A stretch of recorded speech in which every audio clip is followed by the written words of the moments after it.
মৰমৰ ছাত্ৰ ছাত্ৰীসকল, আজিৰ এই ভিডিঅ'টোত আলোচনা কৰিম তোমালোকৰ হ'বলগীয়া মেট্ৰিক পৰীক্ষাৰ কাৰণে মোষ্ট ইম্পৰ্টেণ্ট এটা প্ৰি বোৰ্ড এক্সামিনেশ্যনৰ কুৱেশ্যন পেপাৰখন। এই কুৱেশ্যন পেপাৰখন তোমাৰ দৰং ডিষ্ট্ৰিক্টৰ হয়। ইয়াতে যিবোৰ কুৱেশ্যন আছে সেই প্ৰশ্নবোৰ তোমালোকৰ মেট্ৰিক পৰীক্ষাৰ কাৰণে খুবেই ইম্পৰ্টেণ্ট হয়, কাৰণ বহুত ইম্পৰ্টেণ্ট কুৱেশ্যন আছে ইয়াতে। গতিকে তোমালোকে ভিডিঅ'টো প্ৰথমৰ পৰা শেষলৈকে চাবা আৰু হোৱাটছআপ গ্ৰুপত জইন হ'বা। হোৱাটছআপ গ্ৰুপৰ যিটো লিংক আছে সেইটো মই কমেণ্ট ছেকশ্যনত দি দিছোঁ। কমেণ্ট ছেকশ্যনত গ'লে বা কমেণ্টত গ'লে তোমালোকে হোৱাটছআপ গ্ৰুপৰ লিংকটো পাবা। ইয়াৰে যিকেইটা প্ৰশ্ন আছে সেইখিনি আমি 100% কনচেপ্টনৰ সৈতে আলোচনা কৰিম। তোমালোকে ভিডিঅ'টি প্ৰথমৰ পৰা শেষলৈকে চাবা। তোমালোকে কিন্তু ইগনোৰ নকৰিবা, কাৰণ এইটো প্ৰশ্ন কাকত বহুতেই ইম্পৰ্টেণ্ট হয় তোমালোকৰ মেট্ৰিক পৰীক্ষাৰ কাৰণে। আৰু তোমালোকক মই প্ৰত্যেকটো অপশ্যনৰ বিষয়ে মই তোমালোকক অৱগত কৰাম, যাতে তোমালোকৰ 100% কনচেপ্টন ক্লিয়াৰ হয়। আৰু যিসকলে 5 মিনিটত 45টা MCQ সলিউশ্যন কৰা ষ্টুডেণ্ট আছে সিহঁতে ভিডিঅ'টো স্কিপ কৰা, তেনেকুৱা ষ্টুডেণ্টে এনেবোৰ ভিডিঅ' নাচায়। ঠিক আছে, তো চোৱা প্ৰথম প্ৰশ্নটোত আমাৰ কি কৈছে, ইয়াতে সৌৰকূপ প্ৰস্তুত কৰোঁতে ব্যৱহাৰ হোৱা মৌলবিধ হ'ল এইটো চিলিকন হ'ব। চি অপশ্যনটো কাৰেক্ট হ'ব। মনত ৰাখিবা, চিলিকন এটা তোমাৰ ধাতু কল্প হয়। চিলিকন এটা কি হয়? ধাতু কল্প। ধাতু কল্প মানে যিবোৰে তোমাৰ ধাতু আৰু অধাতু দুয়োটাৰে ধৰ্ম প্ৰদৰ্শন কৰে সেইবোৰক ধাতু কল্প বুলি কোৱা হয়। আৰু ধাতু কল্প টোটেল 7টা আছে, আৰু সেইকেইটা কি কি হয়? বৰণ, চিলিকন, জাৰ্মেনিয়াম, আৰ্ছেনিক, এণ্টিমনি, টেলুৰিয়াম আৰু পলনিয়াম। এই 7টা হৈছে ধাতুকল্প। মনত ৰাখিবা, ধাতুকল্পৰ ওপৰত প্ৰত্যেক বছৰে প্ৰশ্ন আহে। এই প্ৰশ্নটো তোমাৰ এনেকৈ আহে যে সৌৰকূপ প্ৰস্তুতকৰণত কোনটো ধাতুকল্প ইউজ কৰা হয়। তো এনচাৰ চেমে থাকিব, কাৰণ চিলিকন এটা ধাতুকল্প হয়। আৰু এই ধাতুকল্পকেইটা মনত ৰাখিবা, এইকেইটা তোমালোকে এটা শ্বৰ্ট ট্ৰিকৰ সহায়ত মনত ৰাখিব পাৰা। বাচিজা আন্টি টেপু, বাচিজা আন্টি টেপু, সেইটো তোমালোকে মনত ৰাখিব পাৰা। চোৱা, বৰণ, চিলিকন, জাৰ্মেনিয়াম, আৰ্ছেনিক, বাচিজা আন্টি, আন্টি মানে এইটো এছ বি মানে এণ্টিমনি, টেপু মানে টেলুৰিয়াম আৰু পলনিয়াম মানে টেপু হৈ গ'ল। এনেকৈ তোমালোকে মনত ৰাখিব পাৰা। ঠিক আছে, তাৰপিছত আহিছোঁ আমাৰ 2 নম্বৰ প্ৰশ্নটিলৈ। পোৰা চূণৰ লগত পানীয়ে বিক্ৰিয়া কৰিলে শিথিলিত চূণ উৎপন্ন হয়। এই বিক্ৰিয়াটো হ'ল, ইয়াতে চোৱা পোৰা চূণৰ যিটো ৰাসায়নিক সংকেত সেইটো হৈছে কেলছিয়াম অক্সাইড। এইটো মনত ৰাখিবা। ইয়াৰ লগত যেতিয়া তোমাৰ ৱাটাৰে ৰিয়েকশ্যন কৰে, ৱাটাৰটোত যেতিয়া তোমাৰ ৰিয়েকশ্যন কৰিব তেতিয়া এটা যৌগ উৎপন্ন হয়, যাক আমি কি বুলি কওঁ? শিথিলিত চূণ বুলি কওঁ, অৰ্থাৎ কেলছিয়াম হাইড্ৰক্সাইড। এতিয়া চোৱা, তোমাৰ কি হৈছে? দুটা বিক্ৰিয়ক পদাৰ্থ লগ হৈ এটা বিক্ৰিয়াজাত পদাৰ্থ উৎপন্ন হৈছে। লগতে ইয়াতে তোমাৰ কি হ'ব? প্ৰচুৰ পৰিমাণে হিটো উৎপন্ন হ'ব।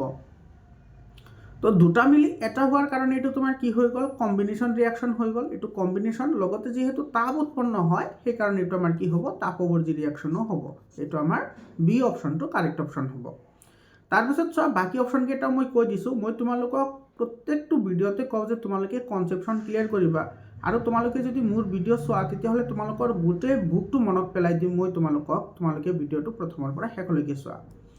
বিযোজন বিক্ৰিয়া কি হয়? বিযোজন বিক্ৰিয়া ধৰি লোৱা তোমাৰ এটা যেনেকুৱা তোমাৰ কেলছিয়াম কাৰ্বনেট আছে, কেলছিয়াম কাৰ্বনেটক যেতিয়া তুমি হিট কৰিবা তেতিয়া তোমাৰ কি উৎপন্ন হয়? কেলছিয়াম অক্সাইড উৎপন্ন হয়, কাৰ্বন ডাই অক্সাইড গেছ কি হয়? উৎপন্ন হয়, আৰু লগতে অক্সিজেন উৎপন্ন হয়।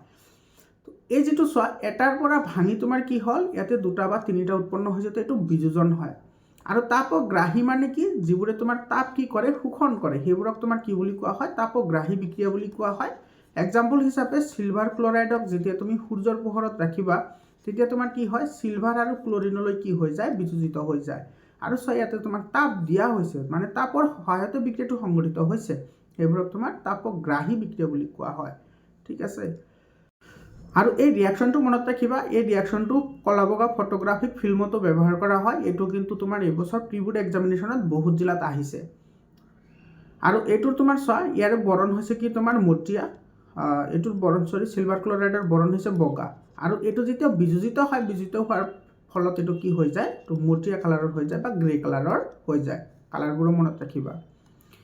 আৰু সংযোজন বিক্ৰিয়াটো হ'ল তাপৱৰ্জী, মানে যিবোৰত তোমাৰ কি হয়? তাপ উৎপন্ন হয়, সেইবোৰক তাপৱৰ্জী বিক্ৰিয়া বুলি কোৱা হয়।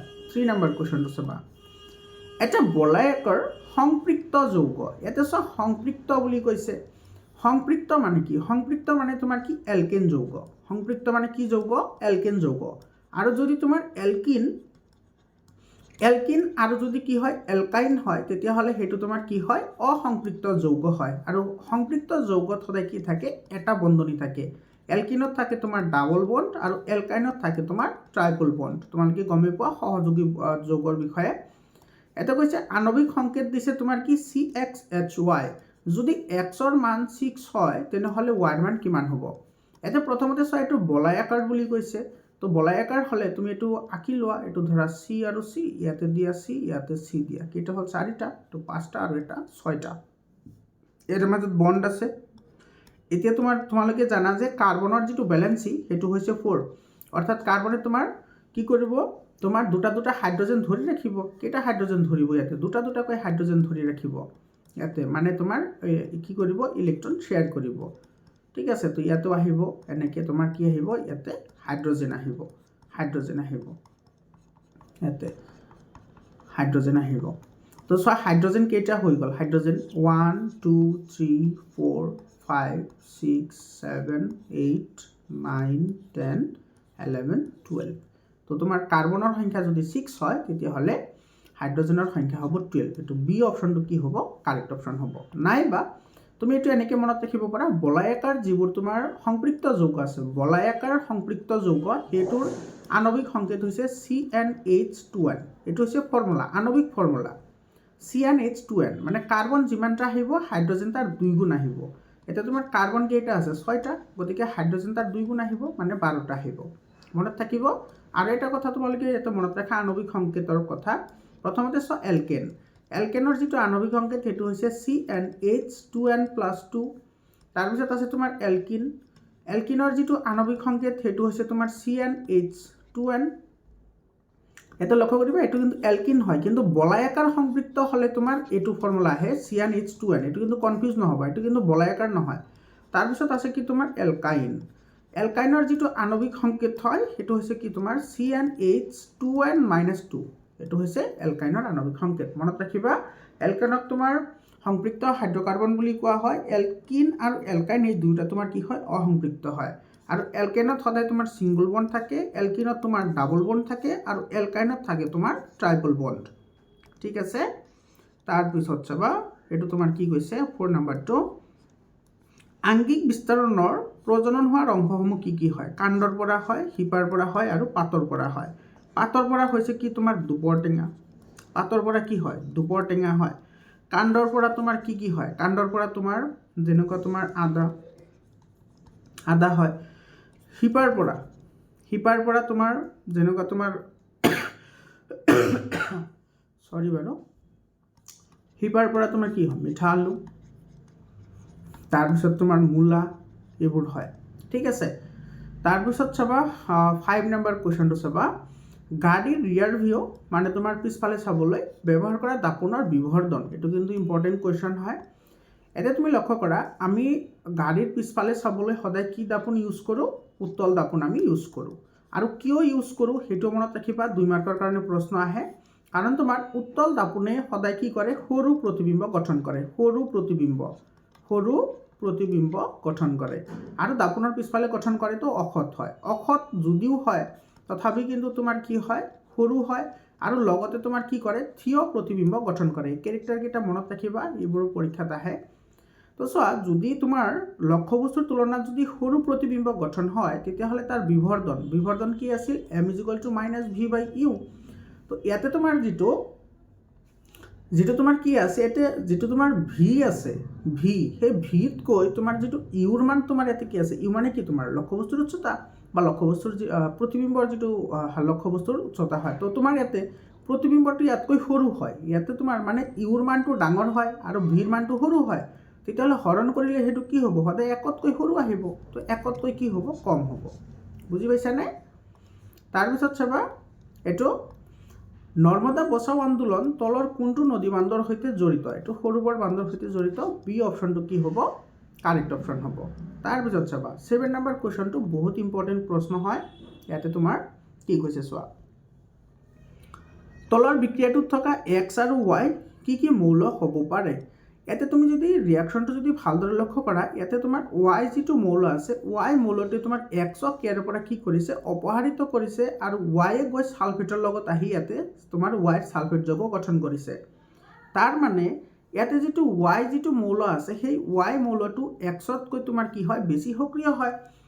আমি জানো যে প্ৰতিস্থাপন বিক্ৰিয়াত কি হয়, অধিক সক্ৰিয় মৌল এটাই কম সক্ৰিয় মৌলকে কি কৰিব পাৰে, অপসাৰিত কৰিব পাৰে বা প্ৰতিস্থাপিত কৰিব পাৰে।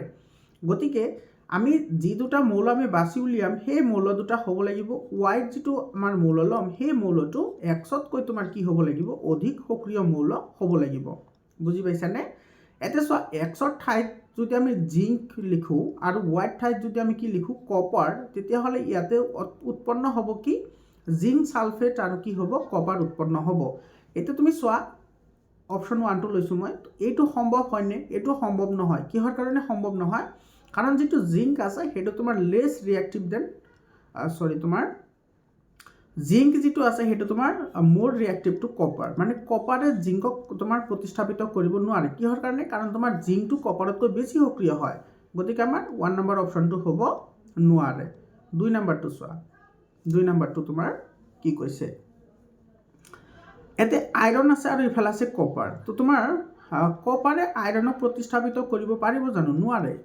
কাৰণ কি? কাৰণ তোমাৰ আইৰণ কপাৰতকৈ বেছি সক্ৰিয় হয়, সেইকাৰণে এইটো সম্ভৱ নহয়। তাৰপিছত আছে কি চাবা, ইয়াত আছে কপাৰ আৰু কি আছে, মেগনেছিয়াম আছে।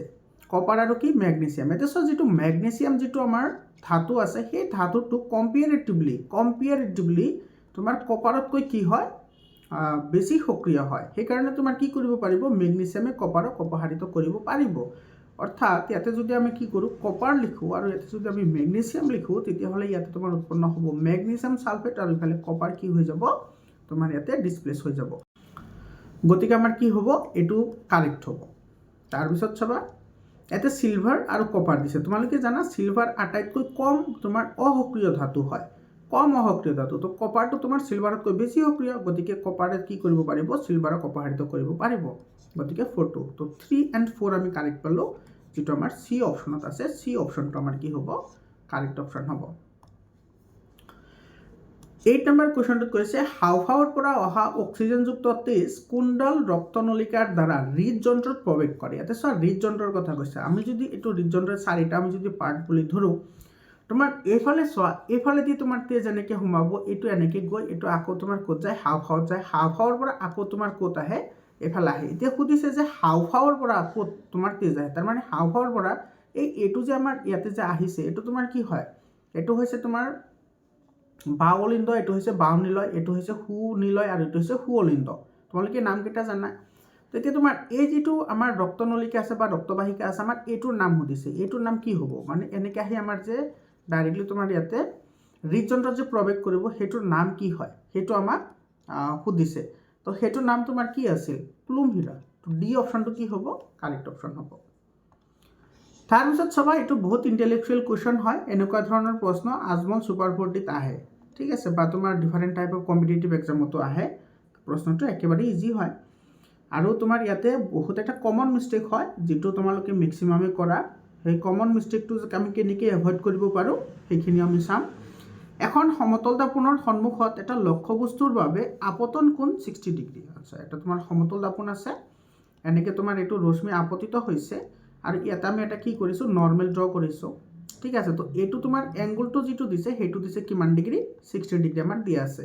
গতিকে তোমাৰ ইয়াতে ৰিফ্লেক্টেড যিটো ৰে আহিব, সেই ৰেটোৰ মাজৰ এংগুলটো কিমান ডিগ্ৰী হ'ব, 60 ডিগ্ৰীয়ে হ'ব। কাৰণ তোমাৰ লজ অফ ৰিফ্লেকশ্যন মতে এংগুল অফ ইনচিডেণ্ট আৰু এংগুল অফ ৰিফ্লেকশ্যন দুয়োটা বৰাবৰ হয়, ইকুৱেল হয়। লক্ষ্যবস্তু একে স্থানত ৰাখি দাপোনখন ঘড়ীৰ কাঁটাৰ বিপৰীত দিশত ঘূৰাই দিয়াত আপতন কোণৰ মাপ আগৰ মাপতকৈ আধা হ'ল। আচ্ছা, তোমাৰ এইটো তোমাৰ কি কৰা হৈছে, ধৰি লোৱা তোমাৰ এনেকৈ ঘূৰাই দিয়া হৈছে, এনেকৈ ক্লকৱাইজ ঘূৰাই দিয়াৰ পিছত তোমাৰ এনেকৈ কৰা হৈছে। এনেকৈ কৰাৰ পিছত এই যিটো ইনচিডেণ্ট ৰে, ইয়াত আমি এটা নৰ্মেলটো ড্ৰ কৰিবই লাগিব আৰু এইটো হৈছে ৰিফ্লেক্টেড ৰে। এইটো চাওক কৈছে যে আগৰ যিটো মাপ আছিল, আগৰ মাপ কিমান ডিগ্ৰী আছিল, 60 ডিগ্ৰী। তো 60ৰ আধা হৈ গ'ল, 60ৰ আধা কিমান, হাফ কিমান, 30 ডিগ্ৰী। গতিকে ৰিফ্লেক্টেড যিটো এংগল থাকিব সেইটো তোমাৰ কি হ'ব, 30 ডিগ্ৰী হ'ব। নতুনকৈ গঠন হোৱা প্ৰতিফলিত ৰশ্মি, এইখিনি কথা লক্ষ্য কৰিবলগীয়া। আৰু দাপোনৰ মাজৰ কোণ সুধিছে ইয়াতে আমাৰ। তো তুমি কি কৰিবা, ইয়াতে তোমাৰ 30 ডিগ্ৰী হৈ গ'ল, তুমি ধাপাচকৈ বি অপশ্যনটো মাৰি থৈ আহিবা, যিটো কমপ্লিটলি ভুল হ'ব। সেইটো তেনেকুৱা কৰিব নালাগে, তুমি প্ৰশ্নটো পঢ়িব লাগে আগতে কি কৈছে চোৱা। প্ৰতিফলিত ৰশ্মি আৰু দাপোনৰ মাজৰ এইটো হৈছে আমাৰ প্ৰতিফলিত ৰশ্মি আৰু এইটো হৈছে আমাৰ কি দাপোন, এইটো হৈছে দাপোন।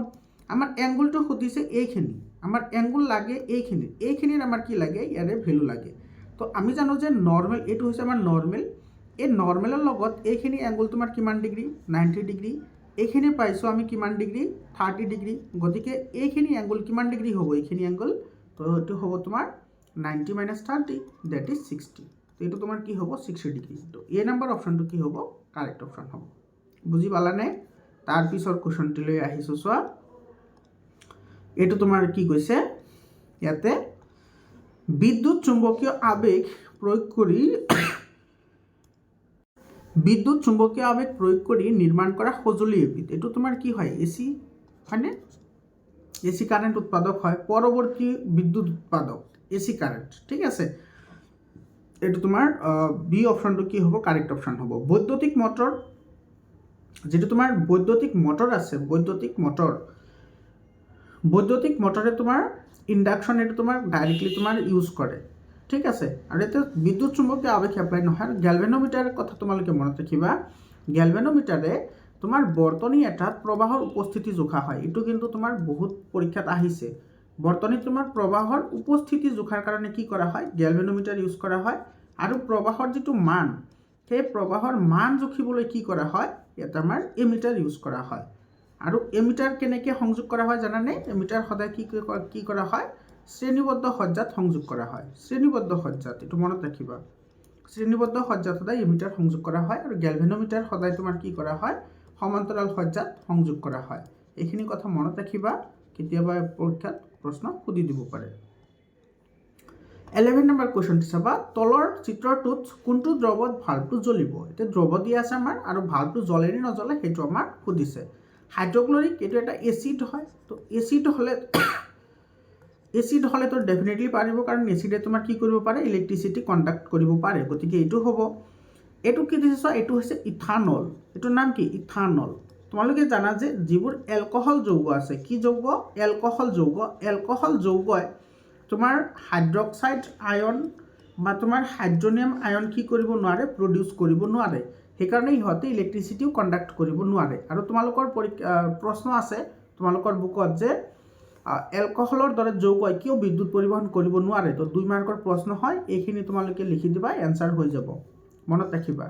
তাৰপিছত ইয়াতে চোৱা, এইটো তোমাৰ হাইড্ৰক্সাইড যৌগ হয়। ইয়াতে তোমাৰ কাৰ্বন আছে, হাইড্ৰজেন আছে, কিন্তু ইয়াতে তোমাৰ অক্সিজেন আছে 6টা। এইটো কৰিব নোৱাৰে, এইটোও নোৱাৰে। কিন্তু ছ'ডিয়াম হাইড্ৰক্সাইড চোৱা, ছ'ডিয়াম হাইড্ৰক্সাইডক যেতিয়া তোমাৰ ডিজলভ কৰা হয়, তেতিয়া ছ'ডিয়াম কেটায়ন আৰু তোমাৰ কি হয়, হাইড্ৰক্সাইড এনায়ন ছেপাৰেট হৈ যায়। তো এই যিটো নিগেটিভ আয়ন আছে, নিগেটিভ আয়নে তোমাৰ কি কৰিব পাৰে, ইলেক্ট্ৰিচিটি কণ্ডাক্ট কৰিব পাৰে। হালাকি তোমাৰ ছ'ডিয়াম হাইড্ৰক্সাইড যিটো আছে, সেইটো কম পৰিমাণে তোমাৰ ইলেক্ট্ৰিচিটি কণ্ডাক্ট কৰিব, ফিৰবি কৰিব, ঠিক আছে। গতিকে আমি কি পালোঁ, 1 পালোঁ আৰু 4 পালোঁ। 1 and 4 will be correct option for this question, 1 and 4। C অপশ্যনটো কি হ'ব, কাৰেক্ট অপশ্যন হ'ব। এই প্ৰশ্নটো বহুত ইম্পৰ্টেণ্ট হয়, আৰু ডেট টাইপ অফ কুৱেশ্যনছ কিন্তু তোমালোকৰ মেট্ৰিক পৰীক্ষাত অহাৰ বহুত চান্স আছে এইবাৰ। এডাল পৰিবাহীৰ দৈৰ্ঘ্য চোৱা, এডাল আমাৰ পৰিবাহী আছে, আৰু পৰিবাহীডালৰ দৈৰ্ঘ্য দি আছে, আমি ধৰি লৈছোঁ L, আৰু ইয়াৰে ব্যাসাৰ্ধ ধৰি লৈছোঁ R। দুগুণ কৰিলে পৰিবাহীডালৰ নতুন ৰোধৰ পৰিৱৰ্তন হ'ব। আমি সকলোৱে জানো যে ৰোধ অৰ্থাৎ R = কি হয়, ρ × L/A। L/A কি, A, এইটো হৈছে ফৰ্মুলা। আৰু ইয়াতে আমি লিখিব পাৰোঁ ρ × L/, ইয়াতে A মানে কি, A মানে হৈছে এৰিয়া অফ ক্ৰছ ছেকশ্যন, যিটো তোমাৰ কি হয়, πr² হয়। কাৰণ এইটো তাৰ তোমাৰ এনেকুৱা হয়, তাৰ এনেকুৱা দেখা। তো এইখিনি তোমাৰ কি হয়, বৃত্তৰ নিচিনা। তো যদি বৃত্ত হয়, তেতিয়াহ'লে এইখিনি তোমাৰ কি হ'ব, এইখিনি আমি লিখিব পাৰোঁ বৃত্তৰ যিটো এৰিয়া আছে সেইটোৰ বৰাবৰ। তো এইটো আমি পালোঁ, এইটো আমি ধৰিছোঁ R, ঠিক আছে। তাৰপিছত তোমাৰ কি কৈছে চোৱা, পৰিবাহীৰ যিটো দৈৰ্ঘ্য আৰু ব্যাসাৰ্ধ, দৈৰ্ঘ্য আৰু কি ব্যাসাৰ্ধ দুয়োটাই তোমাৰ কি কৰা হৈছে, 2 গুণ কৰা হৈছে। তেতিয়াহ'লে কি হ'ব চাবা, R = ρ, ইয়াতে যে আমি L লিখিছিলোঁ, Lৰ ঠাইত কি আহিব, 2L আহিব। কিহৰ কাৰণে আহিল, কাৰণ ইয়াতে তোমাৰ ব্যাসাৰ্ধ 2 গুণ কৰিছে, ডিভাইডেড বাই ইয়াতে তোমাৰ আমি লিখিছিলোঁ πr²। এটা যিটো ৰেডিয়াছ আছে, ৰেডিয়াছত তোমাৰ কি কৰা হৈছে, 2 টাইমছ ইনক্ৰিজ কৰা হৈছে। গতিকে এইটো আহিব কি তোমাৰ 2r²। বুজি পালা? তো আমি ইয়াতে আমি কি লিখিব পাৰিম, ইয়াতে তোমাৰ কি হ'ব, ইয়াতে হ'ব তোমাৰ চাবা এটা আহিব তোমাৰ ৰ' ইফালে আহিব 12 ডিভাইডেড বাই π/4 r স্কোয়াৰ। এইখিনি আমি পাম। এতিয়া 2ৰে 4 তোমাৰ কি যাব কেনসেল যাব। এইটো কেনসেল যোৱাৰ লগে লগে তোমাৰ ইয়াতে তোমাৰ কি আহিব, ইয়াতে আমি চোৱা ইয়াতে 1/2 যিটো আছে সেইটো আমি ইফালে লৈ আহোঁ, ইয়াতে 2 বাৰ যাব হয়নে, 2 গুণ 2 আৰু 2 গুণা 4, গতিকে 1/2 টো আমি আগত লৈ আহিলোঁ আৰু ইফালে ৰৈ গ'ল কি L/πr স্কোয়াৰ। এইটো চোৱা এইখিনি যিটো পাৰ্ট, এই পাৰ্টটো এইটোৰ সমান হয়, অৰ্থাৎ ইয়াতে তোমাৰ কেইগুণ হ'ল, হাফ হৈ গ'ল, মানে আধা হ'ল, আধা হ'ব এইটো আধা গুণ হ'ব। এইটো তোমাৰ চি অপশ্যনটো কি হ'ব, কাৰেক্ট অপশ্যন হ'ব। বুজি পালানে? এই ফৰ্মুলাটো কিন্তু মনত ৰাখিবা দেই, এইটো ৰ' ইজ ইকুৱেল টু এইটো RA/L নাইবা R ইজ ইকুৱেল টু ৰ' ইনটু L/A। এই দুইটা ফৰ্মুলাৰ পৰা কিন্তু ডিফাৰেণ্ট টাইপৰ কি আহে, প্ৰশ্ন পৰীক্ষাত আহে, এইটো মনত ৰাখিবা। ইয়াৰ পিছত চোৱা ইয়াতে তোমাৰ কি কৈছে, এখন অৱতল দাপোনৰ সন্মুখত বিভিন্ন স্থানত থকা লক্ষ্যবস্তুৰ বাবে প্ৰতিবিম্বৰ দূৰত্ব পোৱা গৈছে, দাপোনখনৰ ফ'কাছ দৈৰ্ঘ্য কি হ'ব। ইয়াতে চোৱা তোমাৰ মান আমাৰ দিয়া আছে লক্ষ্যবস্তুৰ দূৰত্ব আৰু ইফালে দিয়া আছে কি তোমাৰ প্ৰতিবিম্বৰ দূৰত্ব, আৰু দাপোনখন আমাৰ দিয়া আছে কি অৱতল দাপোন। এতিয়া তুমি ইয়াতে ভেলুকেইটা যদি লক্ষ্য কৰা, ইয়াতে তোমাৰ চোৱা আধা হৈছে, তাৰপিছত ইয়াতে 40 দুটা ইকুৱেল আছে, তাৰপিছত 30 to 60 আছে, 25 to 100 আছে, 25 to 100। তো ইয়াতে তুমি লক্ষ্যবস্তুৰ দূৰত্ব আৰু প্ৰতিবিম্বৰ দূৰত্ব যদি আমি ফৰ্মুলা এপ্লাই কৰোঁ 1/v + 1/u = 1/f, তুমি এইটো ফৰ্মুলা এপ্লাই কৰি আৰামছে ওলাব পাৰা, যিকোনো ভেলু তুমি ওলাব পাৰিবা। কিন্তু ইয়াতে যদি আমি ভালদৰে লক্ষ্য কৰোঁ, এই যিটো ছেকেণ্ড নাম্বাৰ যিটো পজিশ্যন আছে, এই পজিশ্যনটো যদি আমি চাওঁ, এইটো চালে আমি ডেফিনেটলি কৈ দিব পাৰিম ইয়াৰে যে ফ'কাছ দৈৰ্ঘ্য কিমান হ'ব। কিয় ক'ব পাৰিম চোৱা, কিয় ক'ব পাৰিম ফ'কাছ দৈৰ্ঘ্য কিমান হ'ব, কেনেকৈ পাৰিম। ইয়াতে আমাৰ দিয়া আছে কি তোমাৰ অৱতল দাপোন দিয়া আছে, এইটো হৈছে তোমাৰ কি ফ'কাছ, আৰু এইটো হৈছে তোমাৰ চেণ্টাৰ অফ কাৰ্ভেচাৰ। অৱতল দাপোনৰ ক্ষেত্ৰত তোমাৰ যেতিয়া লক্ষ্যবস্তু তোমাৰ কি কৰা হয়, ফাৰ্ষ্ট কেন্দ্ৰত ৰখা হয় বা চেণ্টাৰ অফ কাৰ্ভেচাৰত ৰখা হয়, তেতিয়া যিটো তোমাৰ প্ৰতিবিম্ব যিটো গঠন হয় সেইটো তোমাৰ ইয়াতেই কি কৰে, গঠন হয়, এইটো আমি গম পাওঁ এইটো। আৰু তেতিয়া লক্ষ্যবস্তুৰ উচ্চতা আৰু প্ৰতিবিম্বৰ উচ্চতা তোমাৰ কি হয়, ইকুৱেল হয়। তাৰমানে আমি গম পালোঁ যে centre of radius of curvature অৰ্থাৎ R আমাৰ ইয়াতে দি আছে কিমান 40, তো ইয়াৰ পৰা ইয়াৰ মাজত যিটো দৈৰ্ঘ্য সেইটো তোমাৰ কিমান দি আছে 40 দি আছে। তো আৰু আমি জানো যে R = কি হয় 2f হয়, আৰু f = তোমাৰ কি হয় R/2, অৰ্থাৎ 40/2 মিনছ 20। তো এইটোৰ এনচাৰ হ'ব 20। এইটোৰ ডি অপশ্যনটো কি হ'ব, ইয়াৰে কাৰেক্ট অপশ্যন হ'ব। নাইবা তুমি যিকোনো ভেলু লোৱা তোমাৰ এনচাৰ আহি যাব। এইটো তুমি 1/v + 1/u = 1/f, তুমি দুটা নিয়মতে কৰিব পাৰা। ইয়াতে চোৱা ইউৰ মান, এইটো ভিৰ মান দিয়া আছে 30, এইটো ভিৰ মান 30 দিয়া আছে, আৰু এইটো তোমাৰ ইউৰ মান দিয়া আছে 60। এলচিএম লোৱা, এলচিএম আহিব 60, আৰু এইফালে তোমাৰ কিমান আহিব, এইফালে আহিব তোমাৰ 2, এইফালে আহিব 2, আৰু এইফালে আহিব +1। তো এইটো তোমাৰ কিমান হ'ল 3/60। আমাৰ লাগে এফৰ মান, গতিকে এফ = কি হ'ব, এইটো উলটি যাব, উলটি গ'লে তোমাৰ কি আহিব 60/30। তো এইটো আহিব তোমাৰ কিমান 20। মই ইয়াতে নিগেটিভ ভেলুটো লোৱা নাই, কাৰণ যিহেতু আমাৰ কেৱল ফ'কাছ দৈৰ্ঘ্যটো সুধিছে সেইকাৰণে লোৱা নাই, তুমি ল'ব পাৰা। ইয়াতে দুটা নিগেটিভ আহিব, দুটা নিগেটিভ আহিলে এইটো পজিটিভ হৈ যাব। এইটো তোমাৰ ডি অপশ্যনটো কি হ'ব, কাৰেক্ট অপশ্যন হ'ব। তাৰপিছত চাবা এইটো 40 নম্বৰ কুৱেশ্যনটো চাবা, এইটো ইম্পৰ্টেণ্ট কুৱেশ্যন হয়। ইয়াতে তোমাৰ কি কৈছে, তলৰ কোনটো ৰাশিয়ে বৈদ্যুতিক ক্ষমতা নিৰ্দেশ নকৰে, বৈদ্যুতিক ক্ষমতা নিৰ্দেশ নকৰে বুলি কৈছে। ভালদৰে লক্ষ্য কৰিবা, আমি সকলোৱে জানো যে P = কি হয় VI, P = কি VI, আৰু জানো কি জানো উমৰ সূত্ৰ মতে যে V = IR, এইটো আমি জানো V = IR। তো ইয়াত তুমি যদি ভালদৰে লক্ষ্য কৰা P = VI, তো আমি এইটো 1 নম্বৰটো পাইছোঁ, চি নম্বৰটো পাইছোঁ, এইটো হ'ব আমাৰ যিটো নহয় সেইটো লাগে। আৰু ইয়াৰ পৰা যদি আমি চাওঁ যে R = কি হ'ব তোমাৰ V/I হ'ব, হয়নে নাই। এতিয়া তুমি চোৱা এই সমীকৰণটো যদি ভিৰ ঠাইত আমি IR বহাই দিওঁ, তেতিয়াহ'লে আমি কি পাম IR × I পাম, অৰ্থাৎ আমি কি পাম I²R পাম। গতিকে এইটো চোৱা I²R, এইটো বি অপশ্যনত আছে, গতিকে এইটো হ'ব পাৰে, চি নম্বৰটো হ'ব পাৰে। তাৰপিছত আছে কি তোমাৰ ইয়াতে যদি আমি ইয়াতে চোৱা R, এই ইকুৱেশ্যনটোত আমি আৰৰ ভেলু বহাই দিওঁ, R = তোমাৰ কি আছে V/I, VY কি আছে I আছে, নাইবা আমি ইয়াৰ পৰা বৈদ্যুতিক ক্ষমতা যদি আমি ওলাবলৈ যাওঁ, তেতিয়াহ'লে আমি ইয়াৰ পৰা এইটো আমি লিখিব পাৰোঁ আই মানে কি হ'ব ইয়াৰ পৰা আই ইজ ইকুৱেল টু তোমাৰ হ'ব ভি বাই আৰ।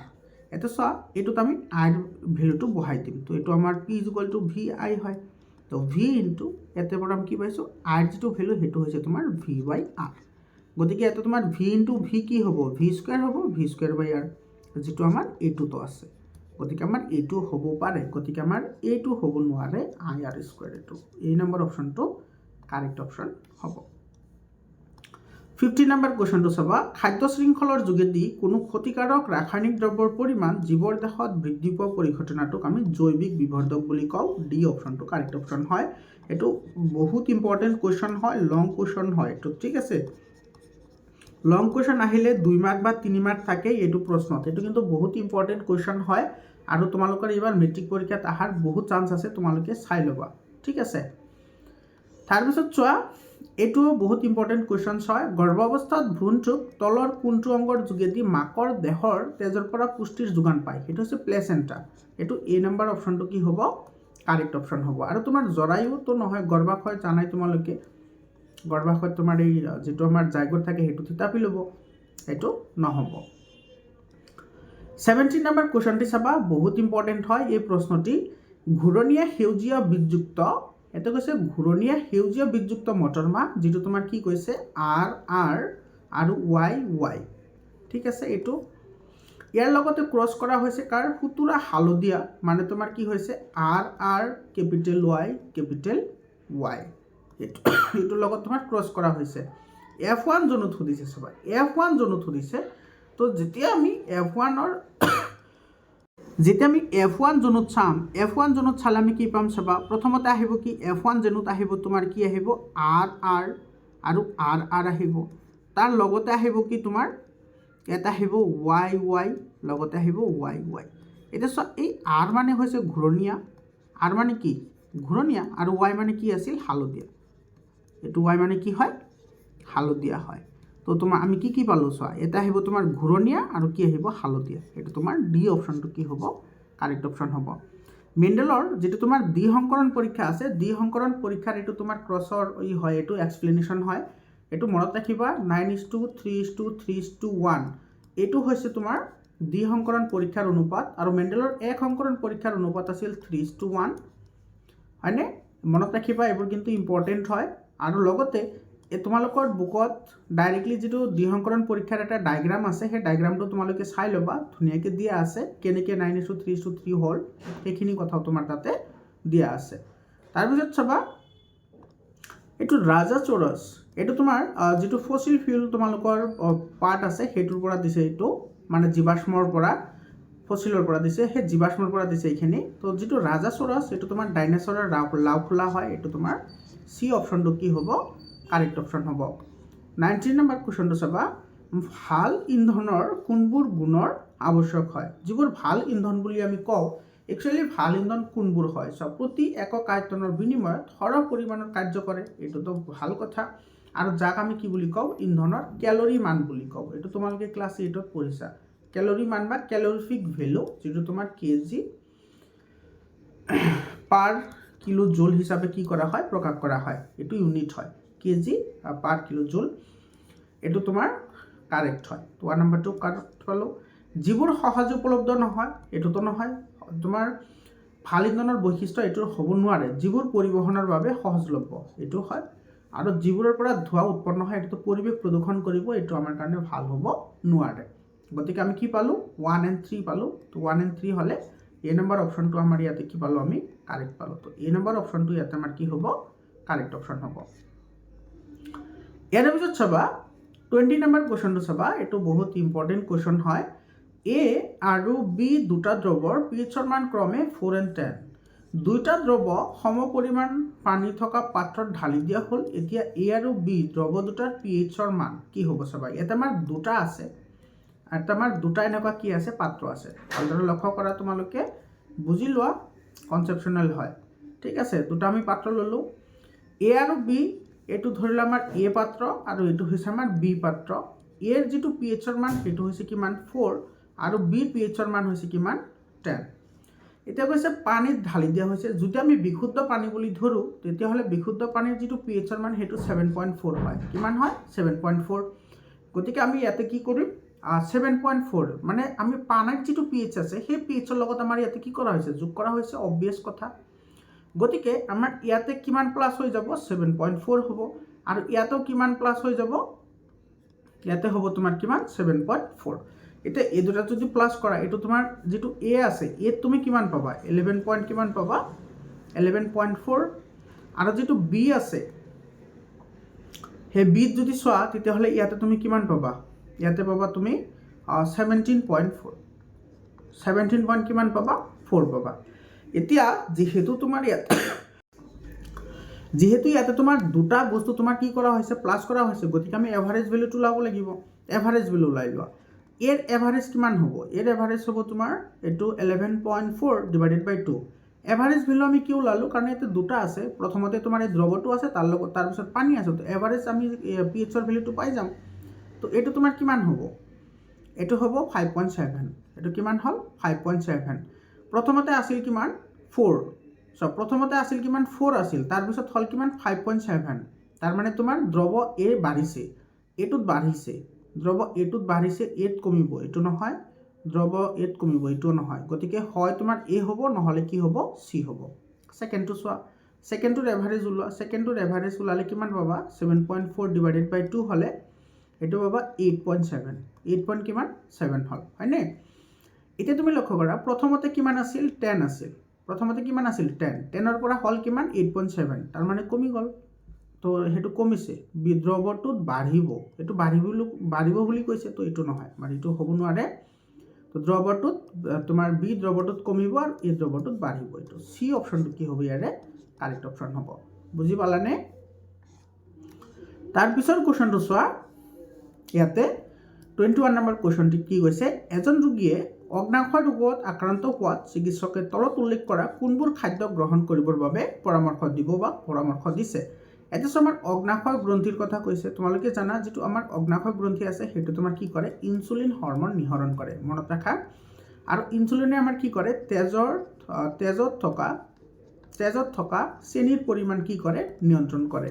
আৰু ইয়াৰে যদি ইনচুলিনৰ যদি কি হয়? অভাৱ হয়, তেতিয়াহ'লে আমাৰ কি বেমাৰ হয়? ডায়েবেটিছ বেমাৰ হয়।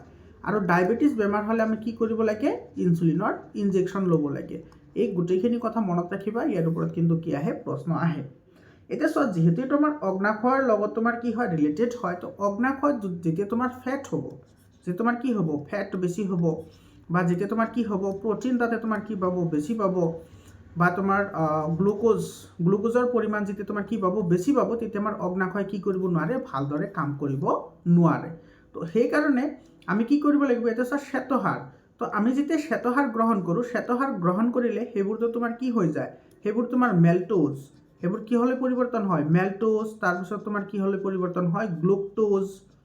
হয়নে? মেল্টোজ আৰু গ্লুকটোজলৈ কি হয়? পৰিৱৰ্তন হয়। আৰু মেল্টোজ আৰু গ্লুকটোজ এই দুটা তোমাৰ কি হয়? ওৱান টাইপ অফ চুগাৰে হয়। এইটো এক প্ৰকাৰৰ কি হয়? চেনিয়ে হয়। গতিকে আমি চেনি কম খাব লাগে। তাতে যদি আমি চেনি খাওঁ, সেইটো হ'ব নেকি? এইটো নহয়, এইটো সম্ভৱ নহয়। এই নম্বৰটো হ'ব নোৱাৰে। তাৰপিছত কম চৰ্বি থকা খাদ্য। এটা আমাৰ কি কম খাব লাগিব? ফেট কম খাব লাগিব, মানে চৰ্বি, তাৰপিছত প্ৰটিন আৰু তোমাৰ গ্লুকোজ, মানে চেনি আমি কম খাব লাগিব। ঠিক আছে? গতিকে এইটো আমাৰ বি নম্বৰটো আমাৰ ইয়াতে কি হ'ব? কাৰেক্ট অপশ্যন হ'ব।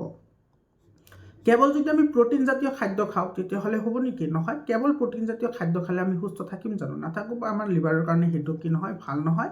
অকল তৰল জাতীয় পদাৰ্থ, গোটা বস্তু যদি আমি নাখাওঁ তেতিয়াহ'লে আমি আইৰণ ক'ৰ পৰা পাম? আমি পটেছিয়াম ক'ৰ পৰা পাম? আমি কেলছিয়াম ক'ৰ পৰা পাম? যদি কেৱল আমি তৰল পদাৰ্থই খাই থাকোঁ, তো এইটো হ'ব নোৱাৰে। গতিকে আমাৰ কি হ'ব? বি অপশ্যনটো আমাৰ ইয়াতে কাৰেক্ট অপশ্যন হ'ব। বুজি পালানে? তাৰপিছৰ কুৱেশ্যনটো চাবা। এইটো চোৱা, এইটো তোমাক মিলাবলৈ দিছে। এইটো চিম্পল কুৱেশ্যন হয়। তোমালোকৰ এটা কি আছে? এটা টেবুল আছে তোমালোকৰ কিতাপত, য'ত তোমাৰ গোটেইখিনি এচিডৰ বিষয়ে দিয়া আছে। তোমালোকক ছায়েন্স, তাৰপিছত তোমাৰ মেথছ, তাৰপিছত আছে তোমাৰ ছ'চিয়েল ছায়েন্স, এছামিছ, এই চাৰিটা ছাবজেক্টত মই 100% এনালাইচিছ কৰি কোনবোৰ টপিকৰ পৰা প্ৰশ্ন আহে আৰু কেনেকুৱা ধৰণৰ প্ৰশ্ন আহে গোটেইখিনি কথা অলৰেডি মই আপলোড কৰিছোঁ, য'ৰ পৰা তোমালোকে মেট্ৰিকত 99% কুৱেশ্যন কমন পাবা। আৰু এই প্ৰশ্ন কাকতখন বহুত ষ্টেণ্ডাৰ্ড কুৱেশ্যন পেপাৰ হয় আৰু ইয়াতে যিবোৰ কুৱেশ্যন আহিছে সেই কুৱেশ্যনবোৰৰ টপিক তোমালোকে সেই ভিডিঅ'টো চাবা তাতে মই 100% মেনশ্যন কৰিছোঁ যে এইবোৰ টপিকৰ পৰা কিন্তু সেই প্ৰশ্নবোৰ আহে আৰু সেইবোৰৰ পৰা ইয়াৰে প্ৰশ্নবোৰ আহিছে তোমালোকে ভিডিঅ'টো চাই ল'বা নহ'লে হোৱাটছআপ গ্ৰুপত জইন হোৱা মই হোৱাটছআপ গ্ৰুপৰ লিংকটো শ্বেয়াৰ কৰি দিম তোমালোকে চাই ল'বা তো তোমালোকে টপিক চাই তোমালোকে কনচেপ্টখন ক্লিয়াৰ কৰাটো কি হয় বেছি দৰকাৰ হয় ঠিক আছে তো সেইবোৰ টপিক মই গোটেইকেইটা দি দিছোঁ তোমালোকে প্লেলিষ্টত গৈ চাই ল'বা ভিনেগাৰ সব ভিনেগাৰত এইটো তোমাৰ কি বুলি কয় এচিটিক এচিড বুলি কোৱা হয় সব ভিনেগাৰৰ বিষয়ে তোমালোকে আৰু কেইটামান কথা জানিব লাগিব ভিনেগাৰ যিটো আছে সেইটো হৈছে তোমাৰ ইথানয়িক এচিডৰ এটা পাৰ্ট এইটো মনত ৰাখিবা কোনটো এচিডৰ পাৰ্ট ইথানয়িক এচিডৰ এটা কি হয় পাৰ্ট হয় আৰু এই ইথানয়িক এচিডৰ ইয়াতে কিমান পাৰ্চেণ্ট পাৰ্ট হয় সেইটো তোমালোকে জানিব লাগিব ইয়াতো থাকে তোমাৰ 5 to 8% থাকে মনত ৰাখিবা ইথানয়িক এচিডৰ 5 to 8% যিটো তোমাৰ জলীয় দ্ৰৱ সেইটোকে আমি কি বুলি কওঁ ভিনেগাৰ বুলি কওঁ আৰু এই ভিনেগাৰৰ তোমাৰ যিটো ৰাসায়নিক নাম সেইটো তোমাৰ কি হয় এচিটিক এচিড হয় আৰু জেনেৰেল নামটো তোমাৰ কি হয় ভিনেগাৰ হয় মনত ৰাখিবা আৰু তোমাৰ এই ভিনেগাৰক তোমাৰ কি বুলি কোৱা হয় গ্লেচিয়েল এচিটিক এচিড বুলিও কোৱা হয় মনত ৰাখিবা গ্লেচিয়েল এচিটিক এচিড বুলিও কোৱা হয় এতিয়া কিয় কোৱা হয় কাৰণ এই গ্লেচিয়েল এচিটিক এচিড এই কাৰণে কোৱা হয় কাৰণ এই ঠাণ্ডা পালে তোমাৰ কি হয় এইটো বৰফ হয় ঠাণ্ডা পালে কি হয় বৰফ হয় মানে সোনকালে তোমাৰ কি হয় এইটো ফ্ৰিজ হৈ যায় ফ্ৰিজিং পইণ্টত আহি যায় সেইকাৰণে ইয়াক গ্লেচিয়েল এচিটিক এচিড বুলিও কোৱা হয় তোমালোকে জানা যে গ্লেচিয়েল মানে তোমাৰ কি হয় বৰফ হয় এই তোমাৰ ইথানয়িক এচিড বা ভিনেগাৰৰ বিষয়ে তোমালোকে গোটেইখিনি কথা কিন্তু মনত ৰাখিবা ইয়াৰ ওপৰত কিন্তু পৰীক্ষাত প্ৰশ্ন আহে মেট্ৰিক পৰীক্ষাতো প্ৰশ্ন আহে পৰুৱাৰ শুঙত তোমাৰ কি থাকে মিথানয়িক এচিড থাকে আৰু যদি তোমাক পৰুৱাই কামুৰে তেতিয়াহ'লে তুমি কি ইউজ কৰিব পাৰা সোডিয়াম হাইড্ৰজেন কাৰ্বনেট ইউজ কৰিব পাৰা নাইবা তোমাৰ কেলছিয়াম হাইড্ৰক্সাইড তুমি কি কৰিব পাৰা ইউজ কৰিব পাৰা এইখিনি মনত ৰাখিবা যে তোমাৰ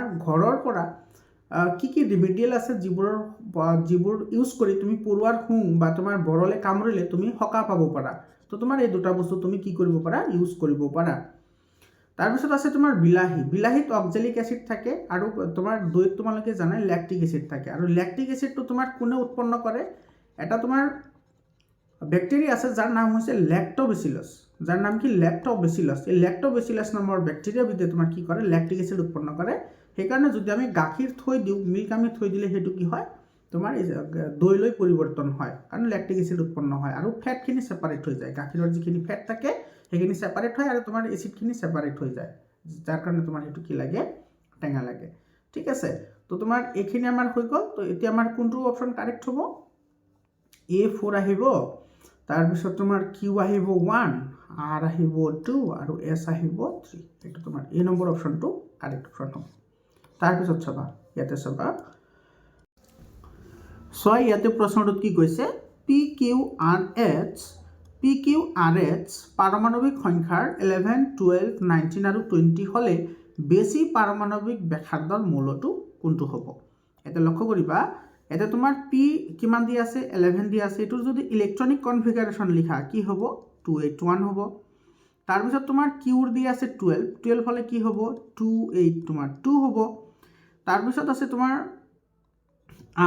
R টো কিমান আছে 19 এটো হ'ব তোমাৰ কিমান 28 10 8 আৰু 1 তাৰপিছত আছে কি তোমাৰ S ৰ আছে 20 হলে এটো তোমাৰ কি হ'ব 2882 এতিয়া তুমি লক্ষ্য কৰা যে পাৰমাণৱিক ব্যাসাৰ্ধ মানে কি পাৰমাণৱিক ব্যাসাৰ্ধ হৈছে মৌল এটাৰ যেটো তোমাৰ কি থাকে নিউক্লিয়াছ থাকে সেই নিউক্লিয়াছৰ পৰা বহিৰতম কক্ষৰ মাজৰ দূৰত্ব বহিৰতম কক্ষৰ মাজৰ যেটো দূৰত্ব থাকে হেতুকে আমি কি বুলি কওঁ পাৰমাণৱিক ব্যাসাৰ্ধ বুলি কওঁ তাৰ মানে ধৰিলা তোমাৰ এটো তোমাৰ কি হয় এটা পৰমাণু হয় ইয়াৰে তোমাৰ বহিৰতম কক্ষ হৈছে এটো আৰু এটো হৈছে নিউক্লিয়াছ ইয়াৰে মাজৰ যেটো দৈৰ্ঘ্য সেই দৈৰ্ঘ্যকে তোমাৰ কি বুলি কোৱা হয় পাৰমাণৱিক ব্যাসাৰ্ধ বুলি কোৱা হয় আৰু এই পাৰমাণৱিক যেটো ব্যাসাৰ্ধ আছে সেই ব্যাসাৰ্ধটো নিৰ্ভৰ কৰে কাৰ ওপৰত কাৰ্যকৰী নিউক্লিয়াৰ আধানৰ ওপৰত নিৰ্ভৰ কৰে লগতে তোমাৰ ইয়াতে যেটো কক্ষ আছে কক্ষৰ সংখ্যাৰ ওপৰতো নিৰ্ভৰ কৰে এটা আমাৰ কি কৈছে বেছি পাৰমাণৱিক সংখ্যাযুক্ত লাগে ইয়াতে সব কক্ষ আছে 3টা ইয়াতে কক্ষ আছে 3টা গতিকে এই দুটাটো হ'ব নোৱাৰে এই দুটা সৰু হ'ব এই দুটাৰ তুলনাত কাৰণ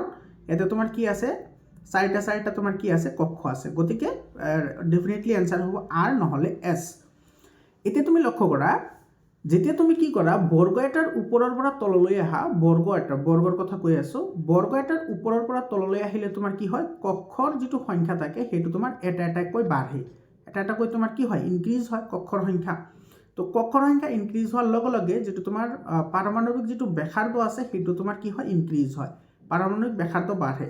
আৰু পাৰমাণৱিক ব্যাসাৰ্ধ বাঢ়িলে তোমাৰ ধাতৱীয় গুণটো বাঢ়ে। ধাতৱীয় গুণ বাঢ়ে কিয় বাঢ়ে? কাৰণ তোমাৰ ইলেক্ট্ৰন ইজিলি এৰি দিব পাৰে, কাৰণ তোমাৰ এইটো নিউক্লিয়াছৰ পৰা দূৰত গ'লে তোমাৰ কি হয় আকৰ্ষণ বলটো কমি যায়। আকৰ্ষণ বল কমি যোৱাৰ লগে লগে ইলেক্ট্ৰন সোনকালে লুজ কৰে, গতিকে ধাতৱীয় গুণটো বাঢ়ি যায়। আৰু তোমালোকে জানা যে ধাতুসমূহৰ ইলেক্ট্ৰন লুজিং ক্ষমতাটো বহুত বেছি হয়। তো এই গোটেইখিনি কথা তোমালোকক এই কাৰণে কৈ আছোঁ যাতে যিকোনো প্ৰশ্ন আহিলে তোমালোকে এটেম্প কৰিব পাৰা। এতিয়া চাওঁ আমি পৰ্যায়, ঠিক আছে, বা পিৰিয়ড। পৰ্যায়ত তোমাৰ কি হয় যেতিয়া তুমি লেফ্টৰ পৰা ৰাইটত যাবা তেতিয়া তোমাৰ কি হয় যিটো তোমাৰ পাৰমাণৱিক যেটো ব্যাসাৰ্ধ সেইটো তোমাৰ কি কৰে কমি আহে। কিহৰ কাৰণে কমি আহে? কাৰণ তোমাৰ ইফেক্টিভ যিখিনি তোমাৰ নিউক্লিয়াৰ ইলেক্ট্ৰন আছে বা তোমাৰ কাৰ্যকৰী যিবোৰ নিউক্লিয়াৰ আধান আছে সেইবোৰৰ মান বাঢ়ি যায়। এইটো চাওঁ তোমাৰ ইয়াত আছে 19 আৰু ইয়াত আছে 20, ইয়াত আছে তোমাৰ এটা ইলেক্ট্ৰন, ইয়াত আছে দুটা ইলেক্ট্ৰন। তো এটা ইলেক্ট্ৰনৰ পাৱাৰ বেছি হ'ব নে দুটা ইলেক্ট্ৰনৰ পাৱাৰ বেছি হ'ব? ডেফিনেটলি দুটা ইলেক্ট্ৰনৰ পাৱাৰ বেছি হ'ব, গতিকে ইয়াৰে মাজত আকৰ্ষণ বলটো বেছি হ'ব আৰু ইয়াৰে মাজত আকৰ্ষণ বলটো কম হ'ব। আৰু তোমাৰ ইয়াতে আছে 19, মানে এইটো তোমাৰ পৰ্যায় এটাৰ বাওঁফালে আছে আৰু এইটো আছে কোনফালে সোঁফালে, গতিকে এই আৰৰ তুলনাত এছ যিটো মৌল আছে সেইটো তোমাৰ কি হ'ব সৰু হ'ব। বুজি পাইছানে? যদি তুমি এই দুটাৰ ক্ষেত্ৰত যদি কোৱা তেতিয়াহ'লে তোমাৰ পিৰ তুলনাত তোমাৰ কি হ'ব কিউ মৌলটো সৰু হ'ব। তুমি ওভাৰঅল এনেকৈ মনত ৰাখিব পাৰা কক্ষৰ সংখ্যা তোমালোকে প্ৰথমতে চেক কৰিবা, তাৰপিছত চাবা যে কোনটোত কাৰ্যকৰী নিউক্লিয়াৰ আধান বেছি আছে। আৰু কাৰ্যকৰী নিউক্লিয়াৰ আধান তুমি চাবলৈ হ'লে ইলেক্ট্ৰনীয় বিন্যাস লিখিব জানিব লাগিব, হয়নে? ইলেক্ট্ৰনীয় বিন্যাস কেনেকৈ লিখা হয় মই অলৰেডি কেইবাবাৰো পঢ়াইছোঁ, তোমালোকে ভিডিঅ' চাই ল'বা।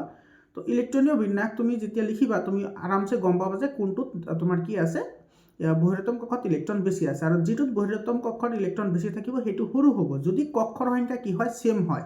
মনত ৰাখিবা কক্ষৰ সংখ্যা যদি সেম হয় যিটো তোমাৰ নিউক্লিয়াৰ বা বহিৰতম কক্ষৰ আদান বেছি হ'ব সেইটোৱে সৰু হ'ব। তো ইয়াত আছে এটা ইলেক্ট্ৰন, ইয়াত আছে দুটা ইলেক্ট্ৰন, গতিকে এইটো সৰু হয় এইটো ডাঙৰ হয়, গতিকে আটাইতকৈ ডাঙৰ কোনটো হ'ব আৰ। এইটো তোমাৰ সি অপশ্যনটো কি হ'ব কাৰেক্ট অপশ্যন হ'ব। বুজি পালানে? 24 নম্বৰ কুৱেশ্যনটো চোৱা, মেণ্ডেলিভে নাম দিয়া একা এলুমিনিয়াম পৰৱৰ্তী নামটো কি হৈছিল? এটা তোমালোকে চাবা মনত ৰাখিবা মেণ্ডেলিভে তোমাৰ ভৱিষ্যৎবাণী কৰিছিল, হয়নে নাই? মেণ্ডেলিভে কি কৰিছিল? ভৱিষ্যৎবাণী কৰিছিল যে ভৱিষ্যততো বহুত তোমাৰ কি বিভিন্ন ধৰণৰ মৌল সৃষ্টি হ'ব, তাৰ কাৰণে সি কি কৰিছিল কিছুমান খালী ঠাই ৰাখি থৈ গৈছিল, হয়নে? তো তোমাৰ ইয়াতে একা এলুমিনিয়াম মানে আমাৰ কি আছিল গেলিয়াম, একা এলুমিনিয়াম মানে গেলিয়াম, আৰু বাকীবোৰ তোমালোকে মনত ৰাখিবা।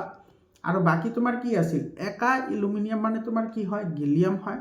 তাৰপিছত তোমাৰ একা সিলিকন, একা কি আছিল সিলিকন, একা সিলিকন মানে তোমাৰ কি আছিল জাৰ্মেনিয়াম আছিল, জাৰ্মেনিয়াম, এইটো পিছত গৈ জাৰ্মেনিয়াম আমি পাওঁ। তাৰপিছত আছে একা বৰণ, কি আছে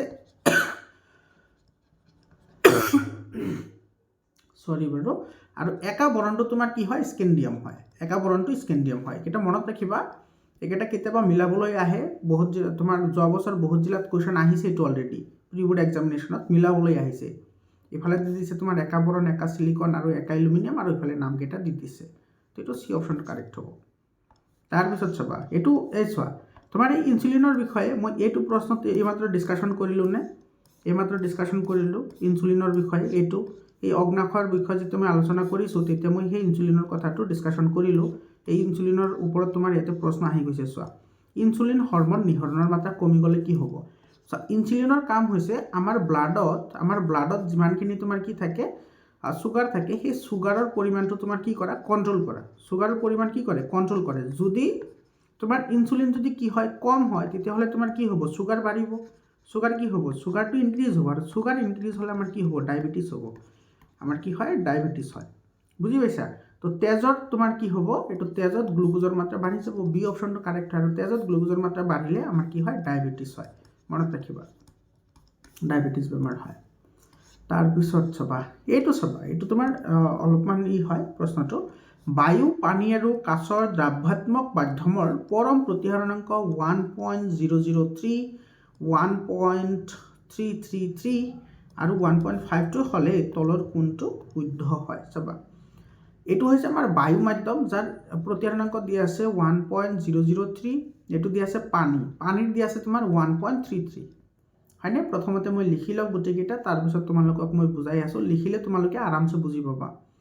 তাৰপিছত আছে তোমাৰ আচ্ছা এইটো তোমাৰ বায়ু ঠিক আছে বায়ু আছে তোমাৰ 1.003 আৰু কাছৰ দিয়া আছে তোমাৰ কিমান 1.52 তাৰপিছত ইয়াতে আছে 1.52 আৰু ইফালে পানীৰ আছে 1.003 ইফালে আছে পানীৰ 1.003 আৰু কাছৰ আছে 1.52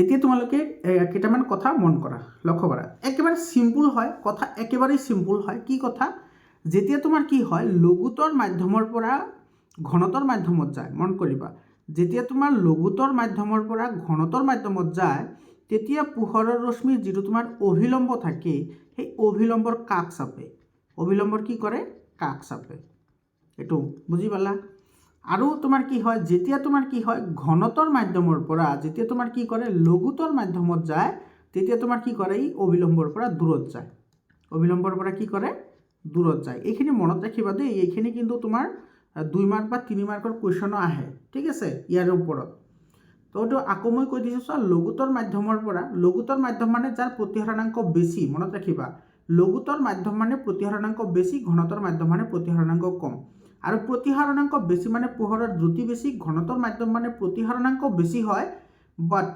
প্ৰতিহৰণাংক বেছি হয় বাট তোমাৰ ভেলোচিটি অফ লাইট বহুত কি হয় মিনিমাম হয় ঠিক আছে এতিয়া সো ইয়াতে তোমাৰ কি কৈছে এটা সব বায়ুৰ পৰা পানীত আহিছে তো পানী ইয়াতে তোমাৰ কি হৈ আছে লঘুতৰ হৈ আছে কাৰণ এটো সা ইয়াৰে প্ৰতিহৰণাংক আছে 1.003 আৰু ইয়াত হৈছে 1.33 তো এটো বেছি হয় এটো ঘনতৰ মাধ্যম হয় তো যেতিয়া তোমাৰ লঘুতৰ মাধ্যমৰ পৰা ঘনতৰ মাধ্যমত আহিব এই যেটো ৰশ্মি তোমাৰ প্ৰতিহৰিত ৰশ্মিটো অভিলম্বৰ কাষে আহিব লাগিছিল কিন্তু এটো দূৰত গৈছে গতিকে আমাৰ এটো হ'ব নোৱাৰে বি নম্বৰটো চাবা এটা দিছে তোমাৰ বায়ুৰ পৰা তোমাৰ ইয়াতে কোত আহিছে কাছত আহিছে মানে এটো হৈছে কি তোমাৰ লঘুতৰ মাধ্যম আৰু এটো হৈছে কি তোমাৰ ঘনতৰ মাধ্যম হয়নে নাই কাৰণ প্ৰতিহৰণাংক এটো বেছি আছে গতিকে এটো ঘনতৰ হয় তো এটোৰ ক্ষেত্ৰতে তোমাৰ কি হ'ব অভিলম্বৰ ওচৰত আহিব কিন্তু এটো দূৰত গৈছে গতিকে আমাৰ এটো হ'ব নোৱাৰে তাৰপিছত সব পানীৰ পৰা কাছত আহিছে তো পানী হৈছে তোমাৰ কি ইয়াতে লঘুতৰ মাধ্যম আৰু ইয়াতে কাছ হৈছে কি ঘনতৰ মাধ্যম তো লঘুতৰ মাধ্যমৰ পৰা ঘনতৰ মাধ্যমত আহিলে অভিলম্বৰ কাষ চাপিব গতিকে এটো সি অপচনটো কি হ'ব কাৰেক্ট হ'ব আৰু ইয়াত আছে কাছৰ পৰা পানীত আহিছে মানে ঘনতৰ মাধ্যমৰ পৰা কি কৰিছে ইয়াতে লঘুতৰ মাধ্যমত আহিছে তো ঘনতৰ মাধ্যমৰ পৰা যেতিয়া লঘুতৰ মাধ্যমত আহিব তেতিয়া তোমাৰ প্ৰতিহৰিত ৰশ্মি কি হ'ব অভিলম্বৰ পৰা দূৰত যাব গতিকে এটো কাৰেক্ট হয় গতিকে এই প্ৰশ্নটোৰ তোমাৰ কি হ'ব সি এণ্ড ডি বোথ কাৰেক্ট সি আৰু ডি কি হ'ব দুইটাই ইয়াৰে কাৰেক্ট হ'ব এই গোটেইখিনি কথা তোমালোকে মনত ৰাখিবা প্ৰতিহৰণাংকৰ ওপৰত যিকোনো প্ৰশ্ন আহিলে পাৰিবা যদি তোমাৰ এই কনসেপশনখিনি মনত থাকে এইখিনি কথা তাৰ পিছৰ কোৱেশ্চনটো চাবা গ্লুকোজৰ অণু ভাঙনৰ বিভিন্ন পদবোৰ কোনটো শুদ্ধ হেতু লাগে সব গ্লুকোজ কুপ্ৰৰকত সংগঠিত হয় পাইৰুভেট মাইটোকন্ড্ৰিয়াতে সব অক্সিজেনৰ অনুপস্থিতি কৈছে অক্সিজেনৰ অনুপস্থিতিত তোমাৰ মাইটোকন্ড্ৰিয়াত সংগঠিত হয় জানো নহয় অক্সিজেনৰ অনুপস্থিতিত কোত সংগঠিত হয় কুপ্ৰৰকতহে সংগঠিত হয় কুপ্ৰৰক এটো মাইটোকন্ড্ৰিয়াত সংগঠিত হ'বলৈ হলে অক্সিজেনৰ উপস্থিতি লাগিব গতিকে আমাৰ এই নম্বৰটো নহব তাৰ পিছত তোমাৰ বি নম্বৰটোত কি কৈছে চোৱা গ্লুকোজ কুপ্ৰৰকত আছে পাইৰুভেট অক্সিজেনৰ কম উপস্থিতি চোৱা কম অক্সিজেন আছে কিন্তু এটো পেশীকোষত উৎপন্ন হৈছে বা পেশীকোষত সংগঠিত হৈছে আৰু যেতিয়া পেশীকোষত সংগঠিত হয় কি উৎপন্ন হয় ল্যাকটিক এসিড লগতে শক্তি উৎপন্ন হয় এটো আমাৰ কাৰেক্ট হয় আৰু মন কৰিবা এই ল্যাকটিক এসিডৰ কাৰণে আমাৰ কি হয় হীৰামুৰি ধৰে কেনেকৈ আমি গম পাওঁ যেতিয়া আমি হঠাতে পৰিশ্ৰম কৰিলে আমাৰ গাটো বিষাই থাকে আমাৰ গাটো দুৰ্বল লাগে আৰু হেতু হয় কাৰ কাৰণে ল্যাকটিক এসিডৰ কাৰণে মনত ৰাখিবা এটো কিন্তু 2 মাৰ্কৰ প্ৰশ্ন আহে পৰীক্ষাত যে আমি হঠাতে পৰিশ্ৰম কৰিলে আমাৰ গাটো কিয় বিষায় তো আমাৰ ৰিজন হৈছে এটো তাৰ পিছৰ কোৱেশ্চনটো চাবা এটো চোৱা এটো তোমাৰ একুয়া ৰেজিয়াৰ ওপৰত কোৱেশ্চন হয় একুয়া ৰেজিয়া তোমালোকে গমেই পোৱা একুয়া ৰেজিয়া কি হয় সোণ প্লেটিনাম আদি দ্ৰৱীভূত কৰিব পৰা বিকাৰত 3:1 অনুপাতত থকা এসিড দুবিধ কি হয় নাইট্ৰিক আৰু হাইড্ৰক্লোৰিক এসিড মনত ৰাখিবা হাইড্ৰক্লোৰিক এসিড থাকে 3% আৰু তোমাৰ যেটো নাইট্ৰিক এসিড আছে হেতু থাকে 1% আৰু এটোৰ অনুপাত হৈছে তোমাৰ কিমান 3:1 আৰু হেতুটা কি হয় হাইড্ৰক্লোৰিক এসিড আৰু নাইট্ৰিক এসিড সি অপচনটো কি হ'ব কাৰেক্ট অপচন হ'ব তাৰ পিছত চাবা এটো বহুত ইম্পৰ্টেন্ট কোৱেশ্চন হয় দগ্ধীকৰণ আৰু তাপজাৰণ এই দুটা কথা তোমাৰ বহুত কি হয় ইম্পৰ্টেন্ট হয় 29 নম্বৰটো এটা তোমাৰ কি কৈছে চোৱা দগ্ধীকৰণ প্ৰক্ৰিয়াৰে তলৰ কোনকেইটা আকৰিক ধাতৱ অক্সাইডলৈ পৰিৱৰ্তন কৰিব পাৰি এতিয়া ইয়াতে কৈছে তোমাৰ দগ্ধীকৰণ মানে কেলচিনেশ্যন। দগ্ধীকৰণ মানে তোমাৰ কি হয়, কেলচিনেশ্যন হয় ইংৰাজীত। তো এই যেতিয়া কেলচিনেশ্যন কৰা হয় তেতিয়া তোমাৰ কি হয়, যিবোৰ কাৰ্বনেট আকৰিক আছে, কাৰ্বনেট ওৰ বা কাৰ্বনেট আকৰিকবোৰ তোমাৰ কি কৰা হয়, ধাতৱ অক্সাইডলৈ পৰিৱৰ্তন কৰা হয়। মনত ৰাখিবা, ইম্পৰ্টেণ্ট হয় এইটো, ঠিক আছে। দগ্ধীকৰণ আৰু তাপজাৰণ দুইটা ইম্পৰ্টেণ্ট হয়। আৰু এটা আছে কি তোমাৰ তাপজাৰণ বা ৰষ্টিং। তাপজাৰণ বা এইটো ইংৰাজীত কি বুলি কয়, ৰষ্টিং বুলি কয়। এতিয়া ৰষ্টিঙত কি কৰা হয়, যিবোৰ তোমাৰ কি আছে, ছালফাইড আকৰিক আছে। কি আকৰিক, ছালফাইড আকৰিক, যেনেকুৱা তোমাৰ জিংক ছালফাইড। ছালফাইড আকৰিকসমূহক তোমাৰ কি কৰা হয়, ধাতৱ অক্সাইডলৈ পৰিৱৰ্তন কৰা হয়। মনত থাকিব, দুটাৰ ডেফিনেশ্যন মনত থাকিব, ইম্পৰ্টেণ্ট হয়। তো ইয়াতে তোমাৰ ছালফাইড আকৰিক আৰু তোমাৰ যদি ছালফাইড আকৰিকক ধাতৱ অক্সাইডলৈ পৰিৱৰ্তন কৰা হয় সেইটো হয় তাপজাৰণ, আৰু কাৰ্বনেট আকৰিক পৰিৱৰ্তন কৰা হ'লে সেইটোক কয় তোমাৰ দগ্ধীকৰণ।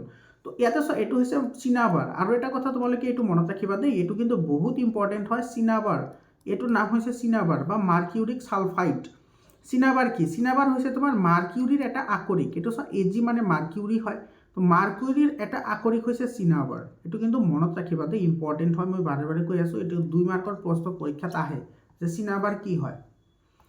আৰু ইয়াতে তোমাৰ এইটো জিংক ছালফেট আছে আৰু কপাৰ ছালফেট আছে। এই দুটা তোমাৰ কি হ'ব, কেলচিনেশ্যন পদ্ধতিত আমি ছেপাৰেট কৰিব পাৰিম, কিন্তু কাৰ্বনেটটো আমাৰ কি লাগিব, দগ্ধীকৰণ লাগিব।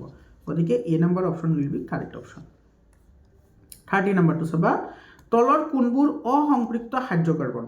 অসম্পৃক্ত হাইড্ৰকাৰ্বনৰ বিষয়ে তোমালোকক আগতেও ক'লোঁ। অসম্পৃক্ত যদি হয় তোমাৰ হয় ডাবল বণ্ড আহিব, নাইবা কি আহিব, ট্ৰিপল বণ্ড আহিব। মনত ৰাখিবা। আৰু যদি ডাবল বণ্ড হয় সেইবোৰ মৌল যৌগক আমি কি বুলি কওঁ, এলকিন যৌগ বুলি কওঁ। আৰু যদি ট্ৰাইপল বণ্ড আহে তেতিয়াহ'লে সেইবোৰক আমি কি বুলি কওঁ, এলকাইন যৌগ বুলি কওঁ। ইহঁতৰ আণৱিক সংকেত অলপ আগতে আমি আলোচনা কৰিছোঁ। গতিকে ইয়াতে আছে ট্ৰাইপল বণ্ড, ইয়াতে আছে ডাবল বণ্ড। গতিকে 1 আৰু 4 কাৰেক্ট হ'ব। আৰু এইকেইটা তোমাৰ এলকেন হয়, যিহেতু ছিংগল বণ্ড আছে। ছিংগল বণ্ড থাকিলে সেইবোৰক আমি কি বুলি কওঁ, এলকেন বুলি কওঁ। এইকেইটা এলকেন হয়। তো 1 and 4 কাৰেক্ট হ'ব, 1 and 4 ডি অপশ্যন কাৰেক্ট হ'ব। তাৰপিছত কুৱেশ্যনটো চাবা। তাৰপিছত কি কৈছে, ইয়াতে কৈছে তোমাৰ সহযোজী যৌগ। এতিয়া মনত ৰাখিবা, সহযোজী যৌগ মানে কি, যিবোৰ তোমাৰ কি কৰে, ইলেক্ট্ৰন ভাগ বতৰা কৰি তোমাৰ কি কৰে, ইলেক্ট্ৰন ভাগ বতৰা কৰি গঠন কৰা যৌগবোৰক তোমাৰ কি বুলি কোৱা হয়, সহযোগী যৌগ বুলি কোৱা হয়। আৰু এটা যৌগ আছে, সেইটো হৈছে তোমাৰ ইলেক্ট্ৰযোজী বা ইলেক্ট্ৰভেলেণ্ট বণ্ড, ইলেক্ট্ৰভেলেণ্ট কম্পাউণ্ড। মনত ৰাখিবা, ইলেক্ট্ৰভেলেণ্ট বা ইলেক্ট্ৰযোজী যৌগ। ইলেক্ট্ৰযোজী মানে তোমাৰ আয়নিক কম্পাউণ্ড হয় বা আয়নীয় যৌগ হয়। বুজি পাইছানে? কনফিউজ নহ'বা, এইবোৰ কিন্তু কেতিয়াবা ৱৰ্ডবোৰ চেঞ্জ কৰি দিয়ে। যেনেকুৱা এতিয়া সহযোগী দি দিছে। সহযোগী মানে কি, ইলেক্ট্ৰন ভাগ বতৰা কৰি যিবোৰ যৌগ গঠন হয় সেইবোৰকেই তোমাৰ কি কৰা হয়, কি বুলি কোৱা হয়, সহযোজী যৌগ বুলি কোৱা হয়। যেনেকুৱা তোমালোকৰ এই যিবোৰ হাইড্ৰকাৰ্বন আছে সেইবোৰ সহযোজী যৌগ হয়।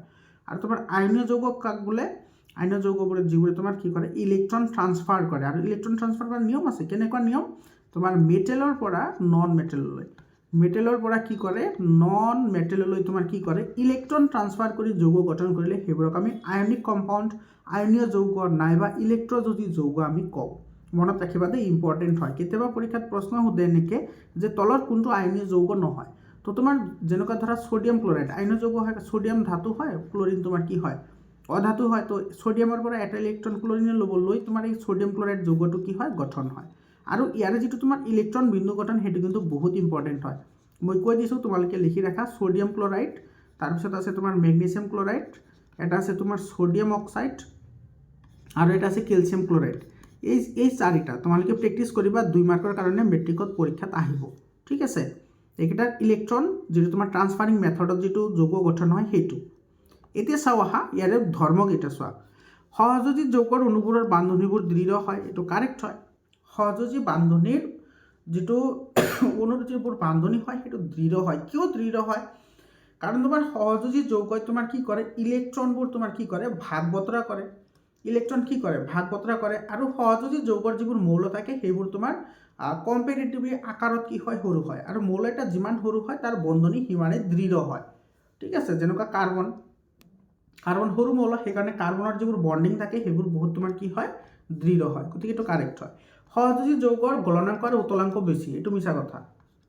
এইটো মিছা কথা, কাৰণ তোমাৰ আয়নীয় যৌগৰ গলনাংক আৰু উতলাংকহে বেছি হয়, সহযোজী যৌগৰ উতলাংক আৰু গলনাংক দুটাই কম। যেনেকুৱা তুমি যদি পেট্ৰলৰ কথা কোৱা, পেট্ৰল এটা কি হয়, সহযোগী যৌগ হয়। আৰু এই পেট্ৰল ডিজেল কেৰাচিন LPG গোটেইকেইটা তোমাৰ কি হয় তোমাৰ সহযোগী যৌগ হয় আৰু সহযোগী যৌগ পেট্ৰল ডিজেল এইবোৰক তাপ দিয়াৰ লগে লগে এইবোৰ ফুচ হৈ যাব ফুচ মানে তোমাৰ ভলেটাইল হয় বহুত মানে এইটো গলনাংক আৰু উতলাংক দুটাই কম এইটো নহয় সহযোগী যৌগবোৰ আয়নৰ দ্বাৰা গঠিত এইটো সব সহযোগী যৌগটো আয়নৰ দ্বাৰা গঠিত নহয় সহযোগী যৌগ আয়নৰ দ্বাৰা গঠিত হয় জানো নহয় সহযোগী যৌগবোৰ তোমাৰ কি হয় সহযোগী যৌগবোৰ আয়নৰ দ্বাৰা গঠিত আৰু সহযোগী যৌগবোৰ বিদ্যুতৰ অপৰিবাহী এইটো কাৰেক্ট হয় 4 নম্বৰটো কাৰেক্ট হয় তোমাৰ আয়নীয় যৌগবোৰহে তোমাৰ কি হয় আয়নৰ দ্বাৰা গঠিত হয় গতিকে এইটো নহয় গতিকে 1 and 4 কাৰেক্ট হ'ব এইটো তোমাৰ এই নম্বৰ অপচনটো কি হ'ব ইয়াৰে কাৰেক্ট অপচন হ'ব বুজি পালানে তাৰ পিছৰ কোৱেশ্চনটো চাবা এইটো চাবা প্ৰতিপধনুৰ ওপৰত আমাৰ কোৱেশ্চন দিছে ইয়াতে প্ৰতিপধনু আমাৰ এইখিনি চিনাক্তকৰণ কৰা PQRS কি হ'ব ইয়াতে চোৱা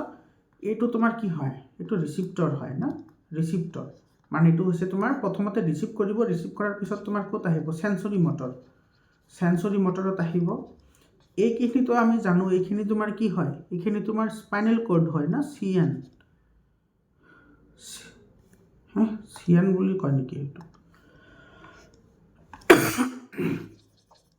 চিয়ান বুলিয়ে কয় কি চিয়ান মানে তোমাৰ ক্ৰোনিয়েল নাৰ্ভছ এইটো তোমাৰ ক্ৰোনিয়েল নাৰ্ভছ বুলি কয় এইটো ঠিকে আছে মানে স্নায়ু ৰজ্জু এইটো মানে তোমাৰ কি হয় স্নায়ু ৰজ্জু ঠিক আছে এইখিনি তোমাৰ কি হয় ৰিলে নিউৰন মানে তোমাৰ অন্তৰ্বৰ্তী নিউৰন হয় এইটো অন্তৰ্বৰ্তী নিউৰন আৰু এইটো হৈছে তোমাৰ মটৰ নিউৰন এইটো কি নিউৰন মটৰ নিউৰন বা তোমাৰ আজ্ঞাবাহী এতিয়া অসমীয়াত কৈ দিছো সংগ্ৰাহক এইটো হৈছে তোমাৰ সংজ্ঞাবাহী নিউৰন এইটো স্নায়ু ৰজ্জু এইটো হৈছে তোমাৰ অন্তৰ্বৰ্তী নিউৰন এইটো হৈছে তোমাৰ আজ্ঞাবাহী নিউৰন ঠিক আছে তো এতিয়া চোৱা কোনটোৰ লগত কোনটো মিলিছে এইখিনি কিন্তু মনত ৰাখিবা এইটো কিন্তু তোমাৰ ৰিফ্লেক্স একশনৰ ওপৰত কিন্তু পৰীক্ষাত প্ৰশ্ন আহিবই ঠিক আছে এইটো তোমাৰ হেতু প্ল্যান্টও হ'ব পাৰে বা তোমাৰ মানুহও হ'ব পাৰে তো তোমাৰ P2 হ'ব তোমাৰ কি আজ্ঞাবাহী নিউৰন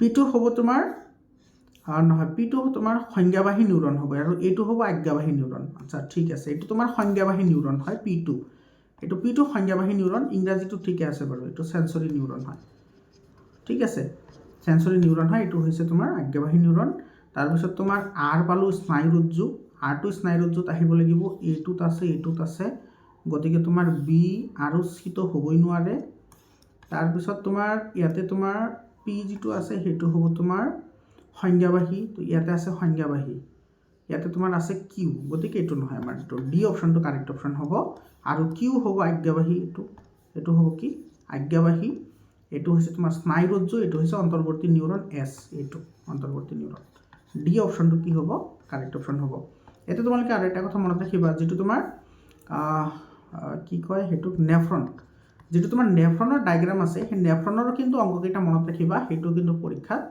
আহে এইটো সাইটোতে সিম্পল কোৱেশ্চন হয় ABC চিনাক্তকৰণ কৰিব লাগে এইটো তোমাৰ জন্মকাণ্ড হয় জন্মকাণ্ড লিখি দিলো এইটো জন্মকাণ্ড এইটো কি হয় জন্মকাণ্ড মাজত যেটো থাকে হেতু কমে বীজপত্ৰ মানে বীজৰ ভিতৰত থকা পত্ৰ তো বিটো আমাৰ কি হ'ব বীজপত্ৰ হ'ব আৰু এটো হ'ব কি তোমাৰ ভ্ৰূণমূল এটো হ'ব কি তোমাৰ ভ্ৰূণমূল কোনটো হ'ব ইয়াৰে आंसर এটো জন্মকাণ্ড বীজপত্ৰ ভ্ৰূণমূল সি অপচনটো কি হ'ব ইয়াৰে কাৰেক্ট অপচন হ'ব তাৰ পিছত সিলিয়াৰি পেশীবোৰ দুৰ্বল আৰু চকুৰ লেন্সৰ নমনীয়তা কমি গলে হোৱা বিকাৰ কেটা কি হয় হেতু তোমাৰ প্ৰেছ বায়োপিয়া তো কি হয় তোমাৰ প্ৰেছ বায়োপিয়া এটোক আমি কি বুলি কও প্ৰেছ বায়োপিয়া মানে জৰা দৃষ্টি তো সি অপচনটো কাৰেক্ট হ'ব নিকট দৃষ্টিগ্ৰস্ততা মানে হৈছে কি তোমাৰ মায়োপিয়া নিকট দৃষ্টিগ্ৰস্ততা মায়োপিয়া মানে তোমাৰ মায়োপিয়া মানে কি হয় মায়োপিয়া হলে ওচৰৰ বস্তুবোৰ দেখা পায় দূৰৰ বস্তু দেখা নাপায় হেতুক আমি মায়োপিয়া বুলি কওঁ আৰু মায়োপিয়া সংশোধনৰ কাৰণে অবতল লেন্স ইউজ কৰা হয় গোটেইখিনি কথা মনত ৰাখিবা আৰু যদি মায়োপিয়া হয় তেতিয়া হলে তোমাৰ ৰেটিনাৰ সন্মুখত তোমাৰ প্ৰতিবিম্ব গঠন হয় মনত ৰাখিবা গোটেইখিনি কৈ দিম মই আৰু দূৰদৃষ্টিগ্ৰস্ততা মানে তোমাৰ ওচৰৰ বস্তু দেখা নাপায় কিন্তু দূৰৰ বস্তু দেখা পায় আৰু যদি তোমাৰ এটো হয় তেতিয়া হলে তোমাৰ কি হ'ব ৰেটিনাৰ পিছফালে তোমাৰ কি হ'ব প্ৰতিবিম্ব গঠন হ'ব ঠিক আছে আৰু ছানি পৰা অসমীয়াত তোমাৰ ইংৰাজীত তোমাৰ ক্যাটাৰেক্ট বুলি কয় ইংৰাজীত কি বুলি কয় ক্যাটাৰেক্ট এটো ক্যাটাৰেক্ট আৰু এই ক্যাটাৰেক্ট হলে তোমাৰ কন্টাক্ট লেন্স আমি ইউজ কৰিব পাৰো নাইবা আমি সাৰ্জাৰি কৰি এটো ঠিক কৰিব পাৰো ঠিক আছে মনত ৰাখিবা আৰু এইটো হ'লে উত্তৰ লেন্স আমি কি কৰোঁ ইউজ কৰোঁ যদি আমাৰ কি হয় হাইপাৰমেট্ৰপিয়া হয় হাইপাৰমেট্ৰপিয়া মানে দূৰদৃষ্টিগ্ৰস্ততা অনৈচ্ছিক কাৰ্য ঐচ্ছিক কাৰ্যবোৰ আমাৰ কোনে নিয়ন্ত্ৰণ কৰে চেৰিবেলামে কোনে চেৰিবেলাম ঠিক আছে আৰু অনৈচ্ছিক কাৰ্যবোৰ তোমাৰ নিয়ন্ত্ৰণ কৰে চেৰিব্ৰাম কোনে নিয়ন্ত্ৰণ কৰে চেৰিব্ৰামে এইটো মনত ৰাখিবা না এইটোতো জানাই না ঐচ্ছিক কাৰ্যবোৰ নিয়ন্ত্ৰণ কৰে চেৰিবেলামে আৰু অনৈচ্ছিক কাৰ্যবোৰ নিয়ন্ত্ৰণ কৰে চেৰিব্ৰামে এতিয়া চেৰিব্ৰাম ক'ত থাকে পাছফালে থাকে আমাৰ মগজুৰ পাছফালে পশ্চাৎ মস্তিষ্কৰ লগত আহিব এইটো প্ৰমস্তিষ্কটো নহয় তোমাৰ এই যিটো চেৰিবেলাম থাকে চেৰিবেলামটো ক'ত থাকে আমাৰ মগজুৰ ওপৰত থাকে না এইটোতো নহয় না আমাৰ চেৰিব্ৰাম য'ত থাকে সেইটো পাৰ্ট লাগিব আমাৰ গতিকে এইটো বি অপশ্যন কাৰেক্ট হ'ব মধ্য মস্তিষ্ক আৰু পশ্চাৎ মস্তিষ্ক তাৰপিছত চাবা এইটো প্ৰশ্নটো অলপমান বুজি পাব লাগিব এইটো কি কৈছে এখন বিদ্যালয়ত ছাত্ৰ ছাত্ৰীসকলৰ কাণৰ লতি সম্পৰ্কে সমীক্ষা কৰাত সংলগ্ন কাণৰ লতি 28% আৰু মুক্ত কাণৰ লতি 72% পোৱা গ'ল সমীক্ষাটোত পোৱা ছাত্ৰ ছাত্ৰীসকলে তলত দিয়া ধৰণে মন্তব্য কৰিলে শুদ্ধ মন্তব্যটো বাছি উলিওৱা ইয়াতে তুমি মন কৰিবা ইয়াতে 28%টো হৈছে তোমাৰ সংলগ্ন কাণৰ লতি আৰু 72% হৈছে মুক্ত কাণৰ লতি ইয়াতে তুমি মেণ্ডেলৰ যিটো তোমাৰ গ্ৰেগৰ জহন মেণ্ডেলৰ যিটো আছে তোমাৰ সেইটো তুমি চাব লাগিব ইয়াতে যিটো তোমাৰ কি আছে পাৰ্চেণ্টেজ বেছি আছে যিটো আমি দেখা পাওঁ বা যিটো তোমাৰ পাৰ্চেণ্টেজ বেছি থাকে সেইটো প্ৰভাৱী চৰিত্ৰ আৰু যিটো কম থাকে সেইটো তোমাৰ কি হয় অপ্ৰভাৱী চৰিত্ৰ হয় এইটোতো আমি গম পাওঁ হয়নে নাই গতিকে ইয়াতে সংলগ্ন কাণৰ লতি তোমাৰ কি হ'ব অপ্ৰভাৱী চৰিত্ৰ হ'ব আৰু যিটো তোমাৰ মুক্ত কাণৰ লতি সেইটো তোমাৰ কি হ'ব প্ৰভাৱী চৰিত্ৰ হ'ব ইয়াতে চোৱা এইটো তোমাৰ মুক্ত আৰু এইটো তোমাৰ জোৰা লগোৱা বা সংলগ্ন এতিয়া আমি চাওঁ অপশ্যন কেইটা চাওঁ মুক্ত কাণৰ লতিৰ যিটো প্ৰভাৱী বুলি কৈছে মুক্ত কাণৰ লতি চোৱা 72% আছে গতিকে এইটোতো প্ৰভাৱী হ'ব এইটো কি হ'ব প্ৰভাৱী গতিকে এইটো আমাৰ কি হ'ব কাৰেক্ট হ'ব মুক্ত কাণৰ লতিৰ জিনটো অপ্ৰভাৱী ইয়াতে চোৱা মুক্ত কাণৰ লতি 72% আছে গতিকে জিনটো প্ৰভাৱী হ'ব অপ্ৰভাৱী নহয় গতিকে আমাৰ 2 নম্বৰটো নহয় সংলগ্ন কাণৰ বাবে জিনটো অপ্ৰভাৱী যিটো তোমাৰ সংলগ্ন মুক্ত কাণৰ বাবে জিনটো অপ্ৰভাৱী এইটোতো কাৰেক্ট হয় মুক্ত কাণ এইটো তোমাৰ মুক্ত কাণ আছিল মুক্ত কাণৰ লগত এইটো মুক্ত হয় আৰু এইটো সংলগ্ন হয় ঠিকে আছে তো তোমাৰ এইটো নহয় তাৰপিছত আছে তোমাৰ তাৰপিছত আছে সংলগ্ন কাণৰ বাবে জিনটো তোমাৰ অপ্ৰভাৱী এইটো চোৱা সংলগ্ন যিটো কাণ আছে তোমাৰ কিমান 28% হ'লে সেইটো তোমাৰ কি হ'ব অপ্ৰভাৱী হ'ব গতিকে এইটো আমাৰ কাৰেক্ট হয় আৰু সংলগ্ন কাণৰ বাবে জিনটো প্ৰভাৱী সংলগ্ন কাণ তোমাৰ আছিল 28% এইটোতো প্ৰভাৱী নহয় এইটোতো অপ্ৰভাৱী হয় গতিকে আমাৰ এইটো নহয় গতিকে আমি পালোঁ 1 and 3 কাৰেক্ট পালোঁ এই নম্বৰ অপশ্যনটো কি হ'ব কাৰেক্ট অপশ্যন হ'ব তাৰপিছত চাবা ইয়াতে তোমাৰ এংগুল অফ ডেভিয়েশ্যন ওলাবলৈ দিছে এটা প্ৰিজমৰ মাজেদি পোহৰ প্ৰতিসৰণৰ বিচ্যুতি কোণটো হ'ল এতিয়া চব বিচ্যুতি কোণ কাক কয় বিচ্যুতি কোণ হৈছে কি তোমাৰ প্ৰতিফলিত ৰশ্মি এইটো মনত ৰাখিবা দেই প্ৰতিফলিত আপতিত ৰশ্মি আৰু মনত ৰাখিবা আপতিত ৰশ্মি আৰু নিৰ্গমন ৰশ্মিৰ মাজৰ কোণ আপতিত ৰশ্মি আৰু নিৰ্গমন ৰশ্মিৰ মাজৰ যিটো কোণ সেইটোকেই তোমাৰ কি বুলি কোৱা হয় বিচ্যুতি কোণ বুলি কোৱা হয় লক্ষ্য কৰা এইটো আমাৰ আপতিত ৰশ্মি এইটো এই প্ৰিজমৰ কাৰণে তোমাৰ এইটো পেৰেলেল হৈ গৈছে এইটো আৰু এইটোৰ লগত পেৰেলেল হ'বই এইটো আৰু এইটো তোমাৰ এনেকৈ আহিছে চোৱা এইটো এনেকৈ গৈছে ঠিক আছে তো মই এইটো ইয়াতে এনেকৈ আঁকি দিছোঁ চাবা এইটো এনেকৈ তোমাৰ এইটো পাৰ হৈ গৈছে আৰু এইটো ইয়াতে এনেকৈ বেণ্ড হৈ এনেকৈ তোমাৰ এইটো ইফালে পাৰ হৈ আহিছে তো ইয়াতে চাবা এইটো হৈছে তোমাৰ কি নিৰ্গমন ৰশ্মি এইটোৰ মাজত তুমি এনেকৈ যদি এইটো বঢ়াই দিয়া এই ইয়াতে যিটো এংগুল হ'ব সেইটোৱেই হ'ব তোমাৰ এংগুল অফ ডেভিয়েশ্যন যিটোক আমি ডি বুলি কওঁ তো তোমাৰ ডেফিনেশ্যন সেইটোৱে হয় যে তোমাৰ আপতিত ৰশ্মি আৰু নিৰ্গমন ৰশ্মি এই দুটাৰ মাজৰ যিটো কোণ হয় সেইটোকেই আমি কি বুলি কওঁ এংগুল অফ ডেভিয়েশ্যন বুলি কওঁ বা বিচ্যুতি কোণ বুলি কওঁ ডেফিনেশ্যনটো মনত ৰাখিবা দেই ডেফিনেশ্যনৰ পৰীক্ষাত আহে ইয়াৰে ঠিক আছে ডেফিনেশ্যনটো মনত ৰাখিবা তো তেনেকুৱা কোনটো আছে চোৱা এইটো তোমাৰ এনেকৈ গৈছে এইটো ৰশ্মি তাৰপিছত এইটো তোমাৰ নিৰ্গমন ৰশ্মি ইয়াৰে মাজত যিটো কোণ হৈছে এইটো কোণ এই কোণটোৱেই হ'ব আমাৰ কি বিচ্যুতি কোণ তো গতিকে বিচ্যুতি কোণ আমাৰ কোনটো হ'ব এইটো বি অপশ্যনটো কাৰেক্ট হ'ব এইটো বিটো হ'ব আমাৰ শুদ্ধ উত্তৰ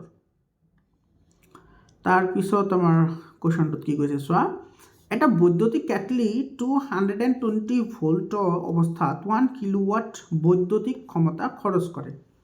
এটা আমাৰ ভোল্টেজ দিয়া আছে আৰু ইফালে দিয়া আছে কিলোৱাট। কিলোৱাট মানে কিমান হয় তোমাৰ 1000 ওয়াট হয়। কিলোৱাট মানে 1000 ওয়াট। গতিকে ক্ষমতা আমি জানো P = V × I হয়নে? P = V × তোমাৰ কি হয় I হয়।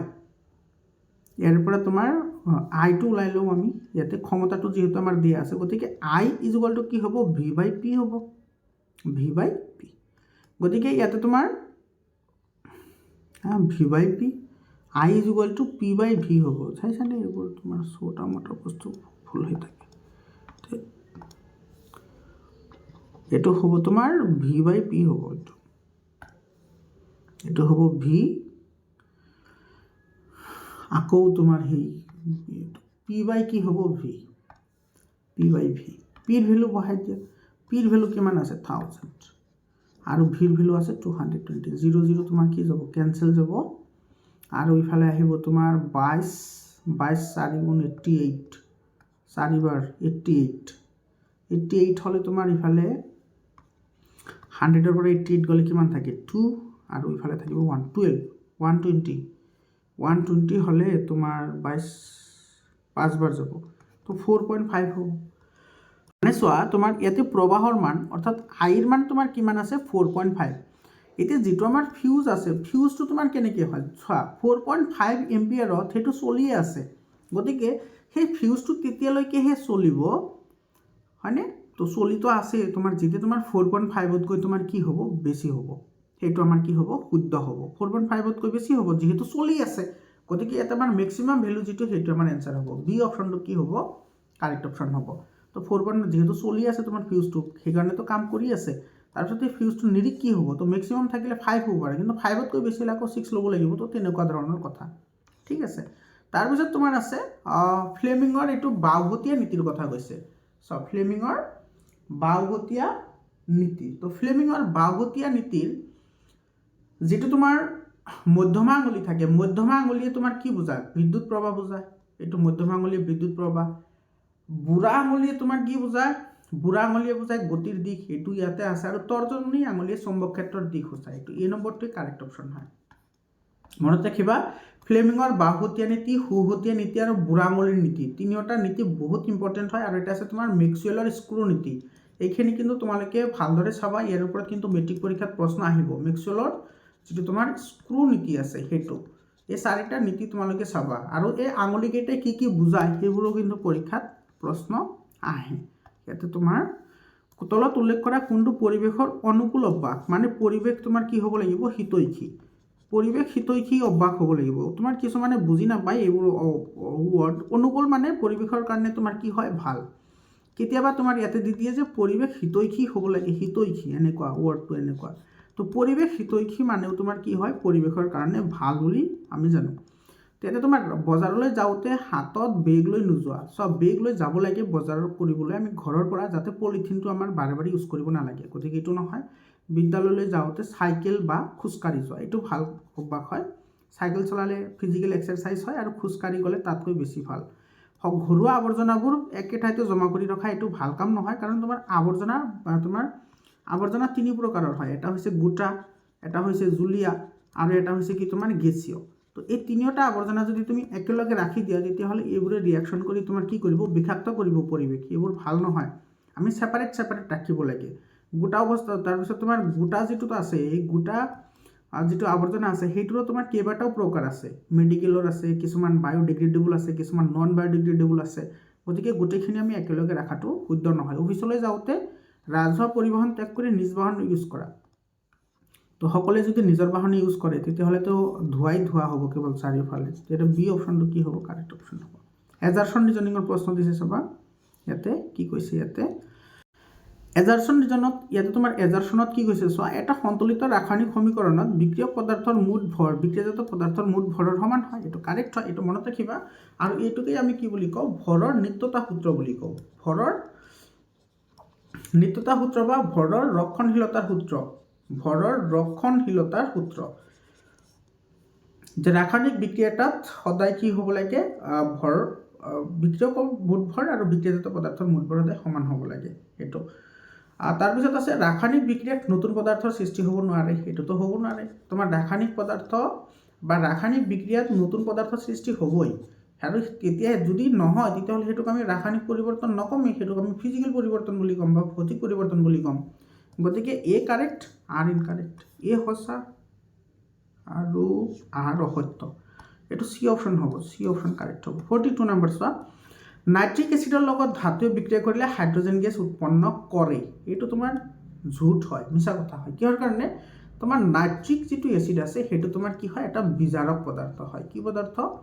বিজাৰক পদাৰ্থ। বিজাৰক পদাৰ্থ মানে তোমাৰ কি কৰে, বেলেগৰ পৰা অক্সিজেন লয়, ঠিক আছে। অক্সিজেন লৈ তোমাৰ কি কৰে, ইয়াৰ নাইট্ৰজেনৰ বিভিন্ন তোমাৰ অক্সাইডলৈ পৰিৱৰ্তন কৰে। যেনেকুৱা তোমাৰ নাইট্ৰজেন ডাই অক্সাইড, তাৰপিছত ডাই নাইট্ৰজেন অক্সাইড বা নাইট্ৰাছ অক্সাইড, এইবোৰ তোমাৰ কি কৰে, ইহঁতে গঠন কৰে, হাইড্ৰজেন গেছ উৎপন্ন নকৰে, ঠিক আছে। তো হাইড্ৰজেন গেছটো উৎপন্ন নকৰে, গতিকে আমাৰ এইটো কি হ'ব, ভুল হ'ব। এইটো নকৰে এইটো, ঠিক আছে। কিন্তু এইটো কৰে বুলি কৈছে, তো এইটো ভুল হ'ব। সাধাৰণতে এচিডে ধাতুৰ লগত বিক্ৰিয়া কৰিলে হাইড্ৰজেন গেছ উৎপন্ন হয়, এইটো কাৰেক্ট হয়। গতিকে এছাৰশ্যনটো ফলছ, ৰিজনটো তোমাৰ কি হয়, ট্ৰু হয়। গতিকে এইটো তোমাৰ কি হ'ব, ডি অপশ্যনটো কাৰেক্ট অপশ্যন হ'ব। তাৰপিছত 43 নম্বৰ চাবা, ইয়াতে কৈছে তোমাৰ কাগজ এটুকুৰা জ্বলাবলৈ অৱতল লেন্স ব্যৱহাৰ কৰা হয়। এইটোতো মিছা কথা, কাৰণ অৱতল লেন্স এনেকুৱা হয়, আৰু অৱতল লেন্সৰ মাজে যেতিয়া তোমাৰ পোহৰ আহে, পোহৰটো তোমাৰ এনেকৈ ৰিফ্লেক্টেড হৈ এইটো তোমাৰ কি হৈ যায়, ডাইভাৰ্চ হৈ যায়। তো এইটোতো হ'ব নোৱাৰে। আমি পোহৰ পুঞ্জীভূত কৰিবলৈ বা কেন্দ্ৰীভূত কৰিবলৈ উত্তল লেন্স ইউজ কৰোঁ। এইটো এনেকৈ আহে, এইটো এনেকৈ তোমাৰ কি হয়, এটা বিন্দুত তোমাৰ কি কৰে, কাহ হৈ আছে বাৰু, তোমালোকে ডিষ্টাৰ্ব পাই আছা কিজানি, মাজে মাজে কাহি থাকোঁ, মেডিচিন লৈ আছোঁ বাৰু, ঠিক হৈ যাব। তো তোমাৰ এইটো হৈছে উত্তল লেন্স আৰু এইটো হৈছে অৱতল লেন্স। অৱতল লেন্সে তোমাৰ পোহৰখিনি ডাইভাৰ্চ কৰে আৰু তোমাৰ কি কৰে, তোমাৰ কনভাৰ্চ কৰে, ঠিক আছে। তো আমাৰ পোহৰ পুঞ্জীভূত কৰিবলৈ হ'লে বা তাপ আমি একত্ৰিত কৰিবলৈ হ'লে সূৰ্যৰ পোহৰৰ পৰা আমি উত্তল লেন্স ইউজ কৰোঁ। যেনেকুৱা আতচী কাঁচ, তোমালোকৰ জ্যামিতি বাকচত যিটো কাঁচ থাকে সেইটোক আমি আতচী কাঁচ বুলি কওঁ, সেইটো একচুৱেলি কি হয়, উত্তল লেন্স হয়। তো অৱতল লেন্সখনে পোহৰ ৰশ্মি তোমাৰ কি কৰে, অভিহাৰিত কৰে। এইটো চোৱা, অভিহাৰিত বুলি কৈছে ইয়াতে, অৱতল লেন্স অভিহাৰী কৰে নেকি? অভিহাৰী নকৰে, অপহাৰীহে কৰে, ঠিক আছে। গতিকে এইটো তোমাৰ দুটা ইনকাৰেক্ট হ'ব। দুইটা ইনকাৰেক্ট হ'লে তোমাৰ বি অপশ্যন কাৰেক্ট হ'ব। এইটো তোমাৰ কি হ'ব, বি অপশ্যনটো কাৰেক্ট অপশ্যন হ'ব ইয়াৰে। 43, এইটো তোমাৰ বি অপশ্যন কাৰেক্ট হ'ব, দুইটা ইনকাৰেক্ট হয়। 44 নম্বৰ চাবা, বাদুলিৰ ডেউকা আৰু চৰাইৰ ডেউকা সমসংস্থ অংগৰ উদাহৰণ। এইটো মিছা কথা। কিয়? মনত ৰাখিবা, সমসংস্থ অংগ আৰু সমবৃত্তি অংগ দুইটা মনত ৰাখিবা। সমসংস্থ অংগ মানে কি হয়, যিবোৰৰ তোমাৰ কি হয়, উৎপত্তি স্থান তোমাৰ একে হয়, উৎপত্তি স্থান তোমাৰ কি হয়, একে হয়। তাৰপিছত তোমাৰ গঠন একে হয়, মনত ৰাখা এইবোৰ কথা, এইবোৰৰ পৰা পৰীক্ষাত প্ৰশ্ন পাবা, ঠিক আছে। আৰু তোমাৰ কি হয়, গঠন একে হয়, কিন্তু কাম বেলেগ বেলেগ হয়, কাম তোমাৰ কি হয়, বেলেগ বেলেগ হয়। তেতিয়াহ'লে সেইটোক আমি কি বুলি কওঁ, সমসংস্থ বুলি কওঁ। এতিয়া চব বাদুলিৰ ডেউকা আৰু চৰাইৰ ডেউকা দুটাই উৰা কাৰ্যত ব্যৱহাৰ হয়, অৰ্থাৎ তোমাৰ সেই দুটা তোমাৰ কি হয়, একে কাম কৰে। তো একে কাম কৰিলে সেইবোৰক আমি কি বুলি কওঁ, সমবৃত্তিক অংগ বুলিহে কওঁ। গতিকে এইকেইটা হৈছে কি তোমাৰ সমসংস্থ অংগৰ বৈশিষ্ট্য, আৰু এইকেইটা হৈছে তোমাৰ সমবৃত্তিক অংগৰ বৈশিষ্ট্য। গতিকে আমাৰ চৰাইৰ ডেউকা আৰু বাদুলিৰ ডেউকা সমবৃত্তি অংগহে হ'ব, এইটো সমসংস্থ নহয়। গতিকে এইটো আমাৰ ভুল হয়। দুইটাৰে গঠন আৰু উপাংগবোৰৰ উৎপত্তি স্থল, যিটো উৎপত্তি স্থল আছে, গঠন একে, উৎপত্তি স্থল একে, কাম বেলেগ বেলেগ হয়, উৎপত্তি স্থল একে হয়, এইটো তোমাৰ কি হয়, কাৰেক্ট হয়। এইটো তোমাৰ কি হয়, কাৰেক্ট হয়। দুইটাৰে গঠন আৰু উৎপত্তি স্থল একে হয়, কিন্তু কাম বেলেগ বেলেগ, তোমাৰ কামো তোমাৰ কি হয়, একে হয়। তেতিয়া তোমাৰ এইটো কাম একে বুলি কৈছে, গতিকে এইটো তোমাৰ কি হ'ব, শুদ্ধ হ'ব, হয়নে? বাদুলিৰ ডেউকা আৰু চৰাইৰ ডেউকা, বাদুলিৰ ডেউকা আৰু চৰাইৰ ডেউকা, চৰাই আৰু বাদুলি দুইটাৰ তোমাৰ গঠনটো বেলেগ বেলেগ হয়। এইটো গঠন একে বুলি কৈছে না? আচ্ছা, নহয় নহয় নহয়, গঠন একে নহয়, গঠন বেলেগ বেলেগ হয়। বাদুলিৰ ডেউকা আৰু চৰাইৰ ডেউকাৰ গঠন বেলেগ বেলেগ হয়। তো ইয়াৰো তোমাৰ দুইটা তোমাৰ কি হ'ব, ভুল হ'ব। দুইটা ভুল হ'লে বি অপশ্যন কাৰেক্ট হ'ব। 45 নম্বৰটো চাবা, দাঁতৰ এনামেল আৰু ডেণ্টাইন অংশ লাহে লাহে কোমল হোৱাৰ বাবে দাঁত ক্ষয় হ'বলৈ ধৰে। কাৰেক্ট হয়। আৰু বেক্টেৰিয়া ক্ৰিয়া কৰাৰ বাবে উৎপন্ন হোৱা অম্লই লৱণযুক্ত কৰি দিয়ে, লৱণযুক্ত কৰে। ইয়াত অম্ল হ'লে লৱণযুক্ত কেনেকুৱা কৰিব, অম্ল হ'লে তোমাৰ কি কৰিব, সেইটো এচিডিকহে কৰিব, মানে লৱণ মুক্ত কৰিব, লৱণ মুক্তহে কৰিব, যুক্ত নকৰে। গতিকে এইটো তোমাৰ কি হ'ব, ভুল হ'ব। গতিকে তোমাৰ এজাৰশ্যন কাৰেক্ট হ'ব, ৰিজনটো ভুল হ'ব। এইটো তোমাৰ চি অপশ্যনটো কাৰেক্ট অপশ্যন হ'ব। এইখিনি আছিল 45টা MCQ। আশা কৰিছোঁ তোমালোকে গোটেইখিনি চাইছা ভিডিঅ'। আৰু তোমালোকে হোৱাটছআপ গ্ৰুপত জইন হ'বলৈ নাপাহৰিবা। হোৱাটছআপ গ্ৰুপৰ যিটো লিংক আছে সেইটো তোমালোকে কমেণ্টত গ'লে তোমালোকে হোৱাটছআপ গ্ৰুপৰ লিংকটো পাই যাবা। ইয়াৰে যদি লং কুৱেশ্যনৰ যদি এনচাৰ লাগে তোমালোকে কমেণ্ট কৰি জনাবা, মই তোমালোকক সেইখিনি দি দিম। ঠিক আছে, এইখিনি তোমাৰ বহুত ইম্পৰ্টেণ্ট কুৱেশ্যন হয়, এই প্ৰশ্নটো বহুত ইম্পৰ্টেণ্ট হয়। মই তোমালোকক যেতিয়া চেপ্টাৰ ৱাইজ যেতিয়া এনালাইচিছ কৰিছোঁ তেতিয়াও তোমাৰ এইবোৰ মই ডিছকাশ্যন কৰিছোঁ যে এইবোৰ প্ৰশ্ন আহে আৰু সেইবোৰৰ পৰাই কুৱেশ্যনবোৰ আহিছে। এইটো চোৱা, মেগনেছিয়াম অক্সাইডৰ ইলেক্ট্ৰন স্থানান্তৰ পদ্ধতিৰ গঠন আহিছে। এইবোৰ চোৱা ইম্পৰ্টেণ্ট হয়, এইবোৰ কুৱেশ্যন তোমালোকে এইবোৰ ভালদৰে প্ৰেক্টিছ কৰিবা। চোৱা, আজিৰ কাৰণে এইখিনিয়ে। আকৌ লগ পাম বেলেগ এটা ভিডিঅ'লৈ। ধন্যবাদ। আৰু তোমালোকৰ কোনটো ছাবজেক্টত কি লাগে কমেণ্ট কৰি জনাবা।